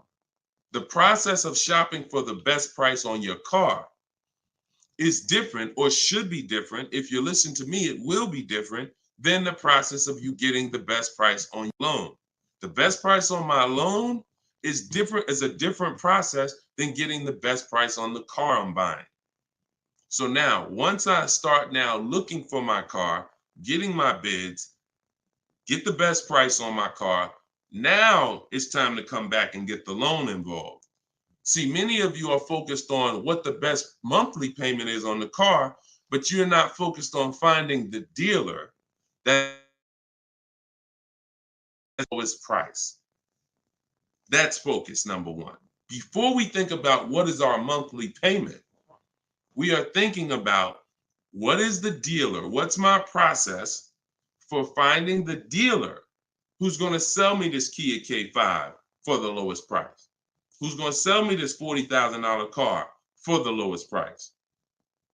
Once I find that dealer, Now it's time for me to come and get start shopping for my loan. See, and the reason why this works so well is because there's a process to it. We're not winging this. The reason why any fighter who goes into a fight and they're winging it, they are in a position of struggle. We don't wing it. That's why when you see my 7-step process in my book, it's 7 steps. In Matt's Academy, my car buying school, it's 7 steps. Whether it's video, whether it's the book, it does not matter. It's 7 steps because the process does not change. A process should not change based on whether you want a new car, used car, a lease, a luxury car, an exotic car. It shouldn't change. So once you find the best price on the item, now you're coming home and you are going to now contact online banks, your bank, your credit union, and you're going to get all their offers. This is round 2 of the bank bidding war. Round 1 is any special interest rates on the car. No? All right. Then we go find the best offer on our car. Now we're going to start round 2, which is our bank, our credit union, online lenders, all submitting bids for our rate. Round 3, once that's done, round 3 is we call the dealer who we have the car on hold with, and we tell them the best rate we got, and we give them a chance to see if they can beat it. That's round 3, because the dealers have another 5 to 7 to sometimes 10 banks. So see if they can beat it. So now you have 3 rounds of individuals competing for your interest, for your loan, to give you a loan. 3 rounds. First is the special rates. Second is you, your bank, your credit union, online banks. Third is the dealer's banks. And so when you leave, you already know I got the best interest rate. I guarantee it because I had 15, 20 people competing for my bank, for my loan. And that if you do that correctly, you are going to see that it weighs on your credit at the end as the same as one hard inquiry. That is what the bank bidding war. When you get my book, I email you a copy of the bank bidding war with it because I haven't merged the bank bidding war into my book yet. That's an update. Yes, that's an update. So all of you who had the book prior, when I update the book, you get the new book. You get the new book. That's another reason why having a digital book is the best way to do this. Because when things change in this game, when websites change, people go out of business, I update the book so that things can stay fresh. That's a beautiful thing about having a digital book. So the banner is on the screen. You guys can go to deshonesbook.com on Facebook or YouTube. You can scan the QR code with your phone because everyone can get your copy for 75% off. You won't pay the normal $97 as long as you get to either my TikTok bio or my Instagram bio before the 30 minutes is up. Okay, that's a great question, though. And what we're doing is we're going a little deeper. I've had tons of shows. We've done tons of streams where I was doing these rapid fire answers. This is episode 17. So what you're going, or 18. So what you're going to see is we're going a little deeper on certain topics as we're led to. So go ahead, Dolan. Next question. 5 though. No, I'm not streaming on Twitch, Matt. Only on Facebook, YouTube, Instagram, and TikTok. This is Lauren over on YouTube. Used your system just last week to lease a new car and got a 2024 Tiguan, great, at 1.1% after getting 6 bids. Now you talking, Lauren. It was the most enjoyable car buying process I've ever had. Thank you. Do we see what that? Let me screenshot this here. This is what we're talking about, Lauren. This is what I am talking about. See, Lauren didn't know me. See, here's how different information changes things. Lauren was just like y'all about a month ago. She didn't have my book because we didn't even release the book. She was just like y'all. She might have didn't even know me. But what? She's an action taker. She got on the stream. She said, look, I like what this guy's talking about. This book is $24. What's the worst I could lose? There got to be something in that book where I could at least make my $25 back. or even if I paid $97, got to be one tip in here, got to be able to make me at least $100 back. She later finds out she's going to get thousands of dollars in discounts, get a 1.1% lease. Well, what that means is if the car is $40,000, her payment is like $420 on a $40,000 car that people are paying $800 a month for, $700 a month. Her lease is 1.1% of the MSRP.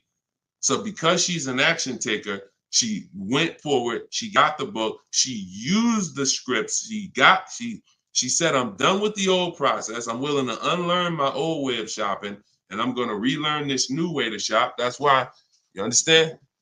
That's why it's all about unlearning and relearning. You understand? And she's able to reap the rewards of not just saving the money, but receiving empowerment. Because this is the only way to car shop empowered. You could go negotiate. Not only are you not going to get the money off that we're getting, because if you're negotiating with an 80% dealer, there's no way for you to get these prices. So if you're in a dealer, yeah, they'll take off money for you, but their price was so high to begin with that when they take off the money, you're still higher. An 80% dealer is the overpriced dealers. You can't negotiate them down to the best price. So even if you did that, you still wouldn't have the empowerment of letting the business come to you. So you're empowered when you're sitting at home and the business is coming to you. You're in control. And the only way to do that is with bids. So congratulations, Lauren. Enjoy your new Volkswagen. Beautiful vehicle. And I'm so glad to hear that you trusted the process and you have reaped the rewards. Congratulations. God bless you. All right, Dolan, go ahead. Throw the next one up. We are live, y'all. This is our Thursday, May 9th, 12 p.m. live stream. So if you don't see the banner over my head, we are live. You can ask your questions. We'll try to get them in the show. Wanda Lopez Smith on TikTok. Leasing companies not allowing third-party buyouts. Yeah, I explained that. If we have a third-party restriction, we're going to sell it to a local dealer. But we still get bids. We still need to get bids from the online car buyers to know if we have equity. If we have equity and we have a third-party restriction, we're going to sell it to a used car. Like if I had a BMW and there's a third-party restriction, I'm selling my BMW to a BMW dealer. I have a whole script in my book for how we do this. We talk to used car managers, and I'm going to have a used car manager buy it. See, some of you bought your car because you saw the third-party restrictions and you bought it and resold it. I don't like doing that because when you buy it and resell it, you have taxes, you have fees that you're going to pay. When you sell to a local dealership, sometimes they don't pay the taxes and there's no fees. So buying and reselling, you're eating up like probably $3,000 or $4,000 of any equity you would have. So yeah, we've been getting out of we've had a process for third-party restrictions since they started them. In 2021, we've had a process for how we were going to sell our cars and get our equity, even with third-party restrictions. So that's never stopped us. Never stopped us. Good, great question. People like the live view have no clue how valuable his information is. Appreciate you, Belle. Thank you so much. Only people that know how valuable the information is people who use it. People who watch, there's a saying, you can't be a hearer of the word. You want to be a doer. A doer. A lot of people hear. A lot of people hear because we want our ears tickled. But it's the doing that leads to the savings. And in our case, what we're asking you to do is easy. It's just your programming and your fear of a process. See, it's an unknown hell. I mean, an unknown heaven is what we have over here. But you have a known hell. Sometimes what you know is so comfortable, even though it's hell, but it's it. You're comfortable with it. You're comfortable with the discomfort of car shopping. So this is what, Deshone, everything you're saying, that sounds hard. Sitting at home and doing these copy and paste things and having this, that sounds hard. That's just your fear. That's your programming talking to you. That's not reality. Because in reality, you see people like Lauren who just came on and you see this is the easiest way she's ever bought a car in her life. This is the most money she's ever saved in her life. Look, you got people like, look, Matt, happy to share. I've officially graduated. Huge thank you to Deshone, building such a great system, answering all my questions along the way. Lease details. You got a $56,000 Hyundai Palisade calligraphy, 1.28% lease. Highest quote was $1,167 a month. He got his for $719. The highest quote he got from an 80% dealer was $1,167 a month. He got his for $719. Sitting at home, getting bids. So for those of you who want to know, like, I do have a car buying school. It's called Maps Academy. You want to know more about it? We have a comment in there. You can attend my free masterclass. I don't let anybody in my school who has not gone to my masterclass everything you're doing raw and buying, selling, and leasing cars. So there's a comment in there for the comment section, and we have a link in my bio for you as well, who, if you think, you know what, I want to see about his online buying school. I don't care, because the system that Matt says, Deshone, thank you, Deshone, for building such a great system. The system is the same. So, but you have to be an action taker. And because the system is simple, and it's in video form, and it's in book form, and it's in my free live video, my free streams, you just get it where you could get it. But there's no excuse for sitting at home car shopping the old way anymore when this information is available and it exists and it's 3 years old. This isn't new. We have hundreds of people. You're not oh, let me take a chance and see if this will work. That ship has sailed long time ago. Long time ago, that ship has sailed. But the action takers are going to win, not just the hearers. People listen, oh yeah, this sounds good. Of course it sounds good.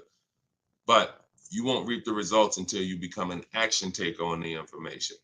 Okay, so those of you who want the book, it's in my TikTok bio, it's in my Instagram bio. You'll have access to these strategies for the rest of your life. All right, Dolan, shoot the next question up. We got some great questions coming in today. This is our Thursday, May 9th live show. So we are live right now. It's our 12 p.m. stream. Melanie from TikTok, what do you recommend for a young adult that is first-time car buyer that has no credit? I would recommend you save up. You get something that we call a smart car. That's not one of those little cars that you heard. It stands for saving money at the right time. I got a car that's my point A to point B car because I work from home. I got a car that was literally $4,000. I got it from a grandfather over in South Orange. He was 98 years old, and he still drove until he couldn't drive anymore. Car had 72,000 miles on it, and I got it for $3,750. Literally, I got it a year ago, so that was, it was an 08 Pontiac G6, 70,000 miles. And that's something that I drive from point A to point B whenever I want to do my run. Because again, I work from home. Most times we take the truck, but if my wife's out, I'll take the car. But I didn't need to spend $10,000, $15,000, $20,000 on a car that I'm driving twice a week. So what I would tell you for you is, if you need transportation, you want to get it reliably, save up some money, get yourself a private party sell on Facebook, pick it up for a couple grand. But you have to be diligent. You want to find it from an owner. You want to find it from an owner who's not driving too much, who maybe they got a second or third car in the family, and that you don't want to deal with these dealers on Facebook Marketplace perpetrating as owners. The owners know the history of the car. They've had it for the last 8-10 years. You want somebody that can tell you, yeah, my little son, this is where Jeremy took the car one day. He was driving to the grocery store. He backed into a car over there right here. You want a person who knows that. Not a dealer who just picked up the car and now they're trying to sell it to you for $2, $3, $4 grand. So that's what I would be doing. I would be getting me a very reliable, inexpensive car that I can actually get to work with, make more money. And then once I make money, I will be choosing whether I'm buying or leasing based on if I'm going to keep the car for 8 more years. Whenever you get into spending real money on cars, over 12, 15 grand, this is when you start wanting to ask yourself, am I going to keep this car 8 years or not?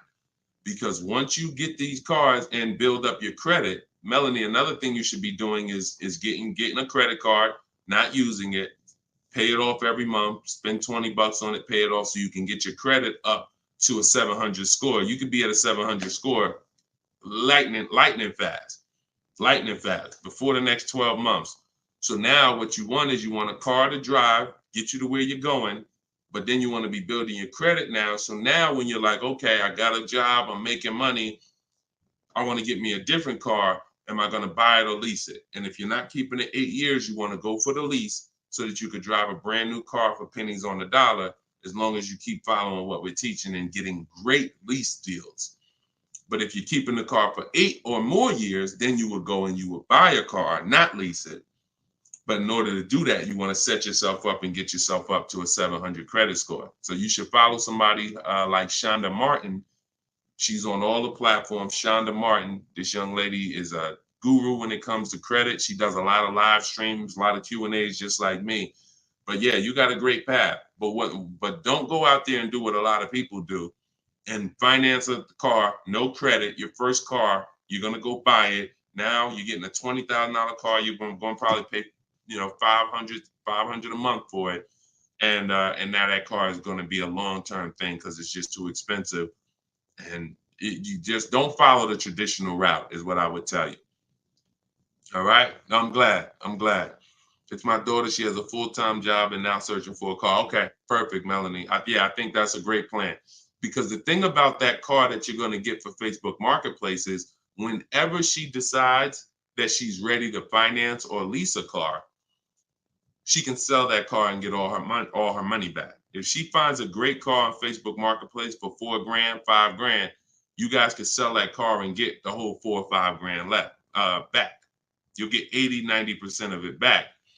And I like to get, whenever it's going to be a short-term thing, I don't want a car where it's going to be a burden to me later.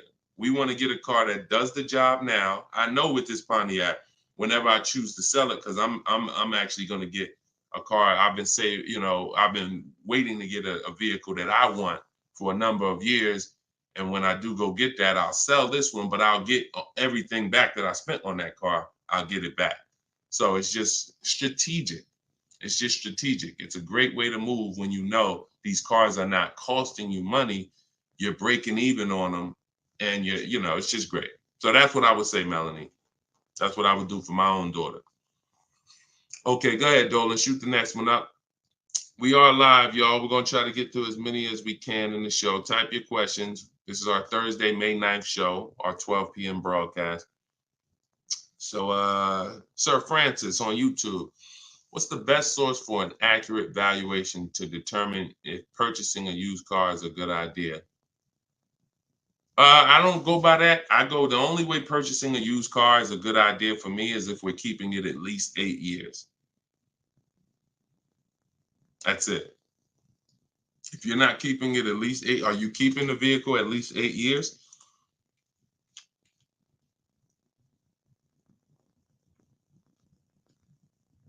Let's see if we give him some time to answer. Are you keeping the vehicle for at least 8 years, Sir Francis? See, if we're not keeping the vehicle at least 8 years, there's no point in buying it, because the money that you would spend to lease, you can't put a price tag. You can't compare it. The reason I have to show y'all these lease deals is to see you cannot compare great lease deals to purchase deals. You can't. Look at this. Look at Jared. Jared followed the leasing like a boss system. The leasing process went quick and exactly like you said it would. Sent the emails. We had multiple offers to work with. Trusted the process. Used the scripts. Got the lowest offer from $565 a month down to $520 with a counter offer. Look, that's probably a $40,000 vehicle. I don't have it up in front of me because I cut the rest of his post off. But look, 1.28, $56,000 vehicle. Even if you were buying a used version of this. So let's just I want to show you this. Let's just say instead of leasing like Matt did here, he got a $56,000 vehicle for $719 a month We already know with $1,000 every, with $100 a month on every $5,000, this $56,000 vehicle is about $1,100 a month. Every $5,000 is $100 a month on a 5-year finance. So $56,000 vehicle, we're looking at literally $1,100 a month, $1,100 a month payment. Let's just say though he bought this car used. He didn't understand leasing. He found a used one. So instead of 56, let's say he gets one for, you know, let's call it instead of 56, he gets 26 grand off. Let's say he gets it for, hold on, let me do percentages. I don't know why I can't do math right now in my head.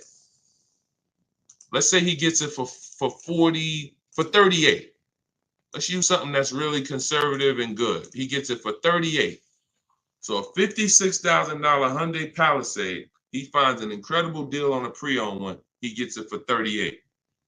Once his taxes go in, he's at 40. What's his monthly payment, y'all? If every $5,000 is $100 a month, what's his monthly payment for 40? See, it's all about no money down. If you notice, every time we're comparing numbers, we're not putting any money into the deals. See, when you're not putting any money into the deals, you can easily compare the deals. That's why all we do is shop with no money down, because it's easy to compare the deals. In my book is No Money Down Mastery. You're going to find every strategy I teach you doesn't involve money. It doesn't involve money, because when you want to put money down, that's different. But money down should be after you have assessed the deal already. So, those of you who want your copy of Cars from Home, 7 Steps to Saving Time, Money, and Avoiding Dealers, go to my TikTok bio now, get your copy for 75% off. Go to my Instagram bio, get your copy. But look at this. I'm asking y'all, what's his payment? Let's see if we got anybody that chimed in. If he didn't get this brand new one, if he didn't get this brand new Hyundai truck, he got a used one. So instead of 56,000, he got his for 38. Great price. He found one for 38,000, low miles. Now taxes are in, and he's financing 40,000. What's his monthly payment?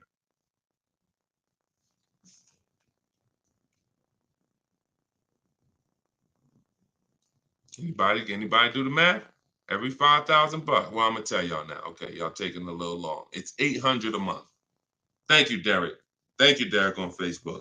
$800 a month. So let's look at that. Matt drove off $719 a month, no money out of pocket. Brand new 2024, never been driven, new car smell, fresh out the plastic, $719 a month. Same person who bought that car because they didn't understand leasing, they're paying $1,100 a month. Now there happens to be another one just like it, but it's a 4-year-old one, and it's $38,000, and someone else gets that, and they're paying $800 a month. Do you see how much money those who don't teach you about leasing have cost you? Do you see how much money listening to those who don't understand leasing has cost you? Big money. So I'm either driving a used car and I'm paying more than the guy who got the brand new one, or I'm driving a brand new one just like him and I'm paying $400, $500, $600 more than what he's paying because I bought the car. Now, when do the people who buy win? When do they win? 8 years down the road. 8 years down the road. See, because when you buy your car and you pay it off, see, the person who leases is not worried about depreciation. That's the car going down in value like this. The person who leases is not worried about depreciation. They've already beat it because their lease payment is so low. Their lease payment is so low, they're paying less than what the car's normal depreciation would be. So they beat it with a great lease deal. Now, the people who own the car, they're not going to beat it because they own it. So any depreciation is coming against their actual car. If they could have sold the car today for 30, next year it's only worth 25, they lost $5,000. If you were going to sell your car today for 20 and then a tree branch falls on it, is it worth 20 tomorrow? Even when you fix it, run it through your insurance. Hey, I'm coming to get my 20. No, a tree branch fell on the vehicle. It's worth probably 18 now. This is depreciation. So the only way you're going to avoid that is through long-term ownership, because eventually, like I talked about earlier in the stream, you get to the point where your car is only losing a little bit of value each year. Only to this year it's worth 10, next year it's worth 95. In another year it's worth 9,000. That doesn't happen until you have kept the car 9, 10, 11 years. So if you're not keeping your cars that long, you're losing thousands of dollars not leasing, as I just illustrated with those 3 examples. Okay? So this doesn't change. I don't care whether it's Lamborghinis. I don't care whether it's Rolls Royces. The principles do not change. Derek on Facebook. If a manufacturer is offering a very low IR through their direct financing for well-qualified buyers, is there something I should look for on my credit report to know whether I should apply and let them run my credit versus using the pre-qualified offer I have from my credit union? Yeah, most people are going to qualify for the special rates. If you have fair credit, good credit, most people are going to qualify for the special rates because it's not super tier. Super tier is like A1 or A9 in the business world. That's super tier. Most of them are tier 1. So a tier 1 approval is really going to be if you have, 680 credit score and above. If you've had a car loan in the past that you paid well, you should be able to qualify for those special interest rates. Those are not super hard to qualify for. And if it's something under 2.9, you're typically not going to see that coming from a credit union or a bank, not in this market. Not in this market. So yeah, it's a good question though. But that's round 1 in the bank bidding war. So it's important for you guys to know that whenever you see a special interest rate offer, in many cases, it's not hard to qualify for. You don't need perfect credit. 680, 700 and above, you should be fine. All right. So, all right. Let's go. John Tez on YouTube. I'm interested in getting a 23 Charger Scat Pack, trading a 2022 Camry. This is a disaster. This is a disaster. Dealer wants 56 for the car, but it's been on the lot for 220 days. What do you think I could get them to lower it to? Well, I'm going to just tell you honestly, why are you trading in a 2022 vehicle? First of all, if you paid cash for that car, you wouldn't be trading it in, because once you see what it's worth and what you're getting in 2 years, you've had the car for less than 2 years. See, here's what we're not getting. The reason why I hold this up is for y'all to see that you cannot trade in cars this fast and have it be and have it. And I want y'all to know we are 100% live right now. We are 100% live right now. You're not watching a replay. This is a live show. So we're going to dialogue on this for a quick second. You should not, if I show this so y'all can understand the value of your car is dropping like this the first year, 2 years, 3 years. You think that you could buy a car here for $35,000, turn around, trade it a year later, and it's only worth now $27,000, and you're just going to flip and take that $7,000 loss in depreciation. You are going to absolutely lose your shirt. And the only way that you actually don't realize how much you're losing is because they hide it in your monthly payment, because you're a payment shopper. Just get me to this payment. I don't care about the numbers and all of that. I don't care about how much money I'm losing on each car. Just work my monthly payment to something that I could afford. And that is financial disaster. because there is no way, if you were coming and you were writing a check for this, if you came in and you bought that 2022 Camry and they said, okay, it's going to be 35 grand, you know, whatever, and you wrote a check for it, and then you came back a year later and you said, all right, well, what y'all going to give me for my 22 Camry? And they said, all right, well, we'd only give you 25 for it. And you said, wait, I just paid 35 for it last year. You ain't giving me no 25 for it. You would never take that. But payment buyers take those deals all the time, because what they do is they give you the same 25, but when they finance it and stretch the loan out, they're like, see, and your new monthly payment is only $50 more than your old car. And you like, man, this sounds like a good deal. It's a horrible deal. It's not even a deal. It's a horrible offer, but you're not trained to see it. So whenever I see somebody who's switching from cars that are less than 2 years old to a brand new car, you're not talking about leasing it. So you're still in the mindset of, oh, I could buy cars, switch them, buy cars, switch them, buy cars, switch them.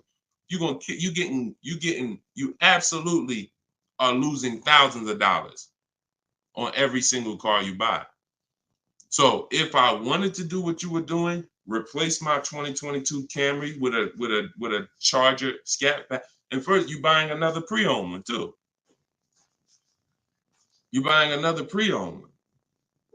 So you're asking, all right, I want to replace this 2-year-old pre-owned car that I got, and then I want to buy another pre-owned car and replace that one. But you're not looking at the fact that the 1-year-old Scat Pack you're trying to find is so rare. When you find it, you're most likely going to overpay for it, because who has 1-year-old Scat Packs? Who has 1-year-old Dodge Charger Scat Packs? How would that vehicle even end up on a dealer's lot? You only get the cars on dealers' lots one of two ways. The dealer has to buy them from auction, or buy them from one of their customers, or at the end of a lease, the person returns the car. So people are not usually trading in a 1-year-old car. So if it has been on the dealer's lot, maybe it's because it's a leftover model.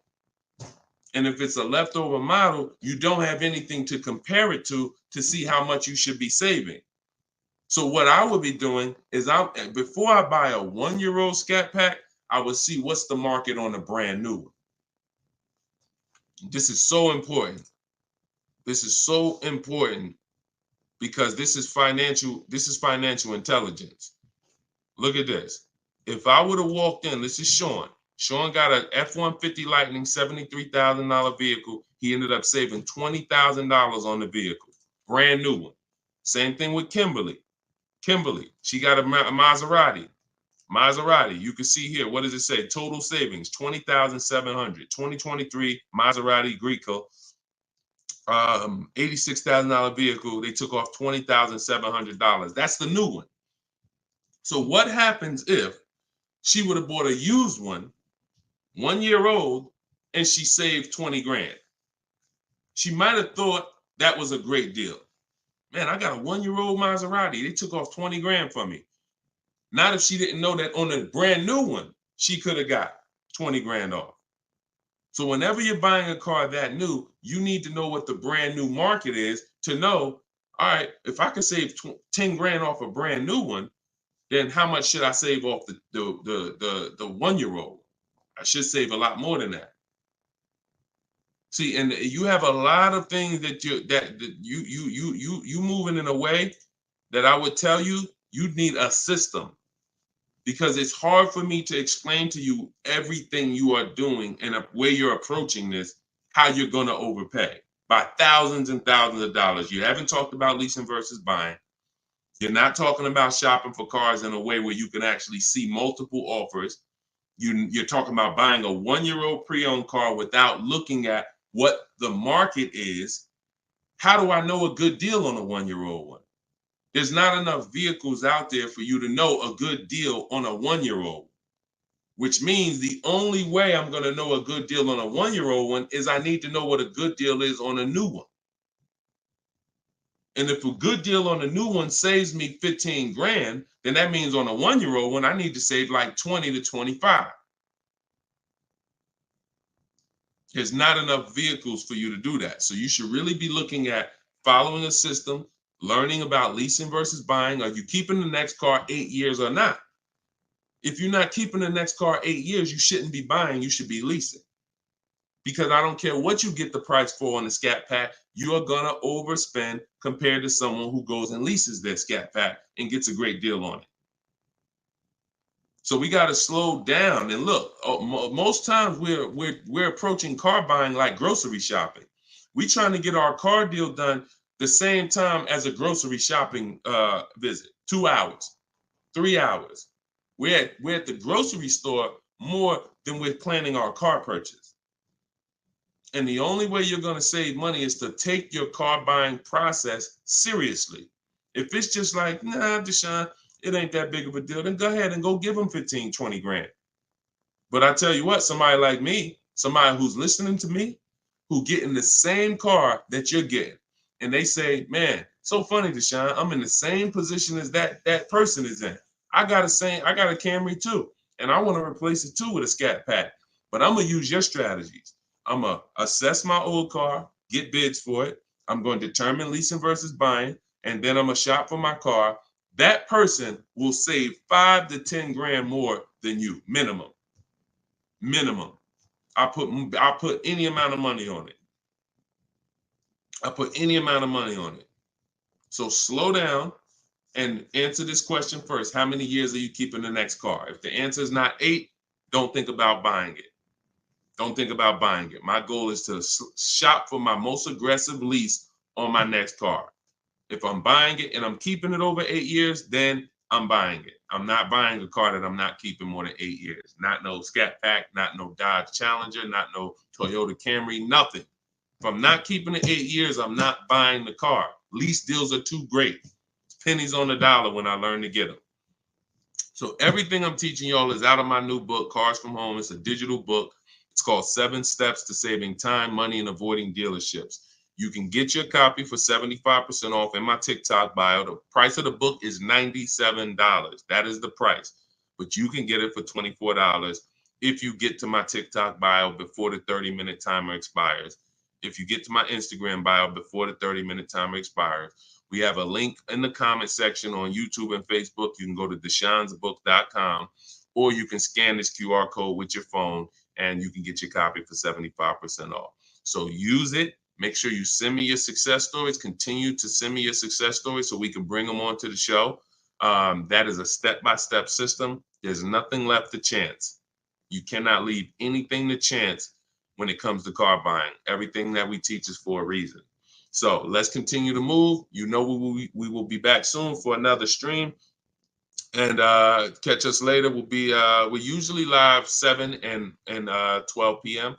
So if you're around at 7 p.m., just again, if you don't see the banner above us, that means we're actually live. So jump on and we'll get to it. Everybody else who got your book, enjoy. For those of you who want to attend my free masterclass, Everything You're Doing Wrong, Buying, Selling, and Leasing Cars, you can also go to the comments or to my TikTok and Instagram bio.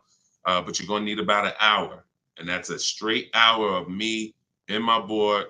And we have a comment for you right here in the Facebook and in the YouTube section. That's me showing you scenarios, going over 23 mistakes that most of you are making that you need to stop making if you're truly going to get below market deals. Okay, so other than that, y'all, get the information. I don't care how you get it. Get in where you fit in. Use it. Keep unlearning. And let's keep saving this money. All right, God bless y'all. See y'all on the next one.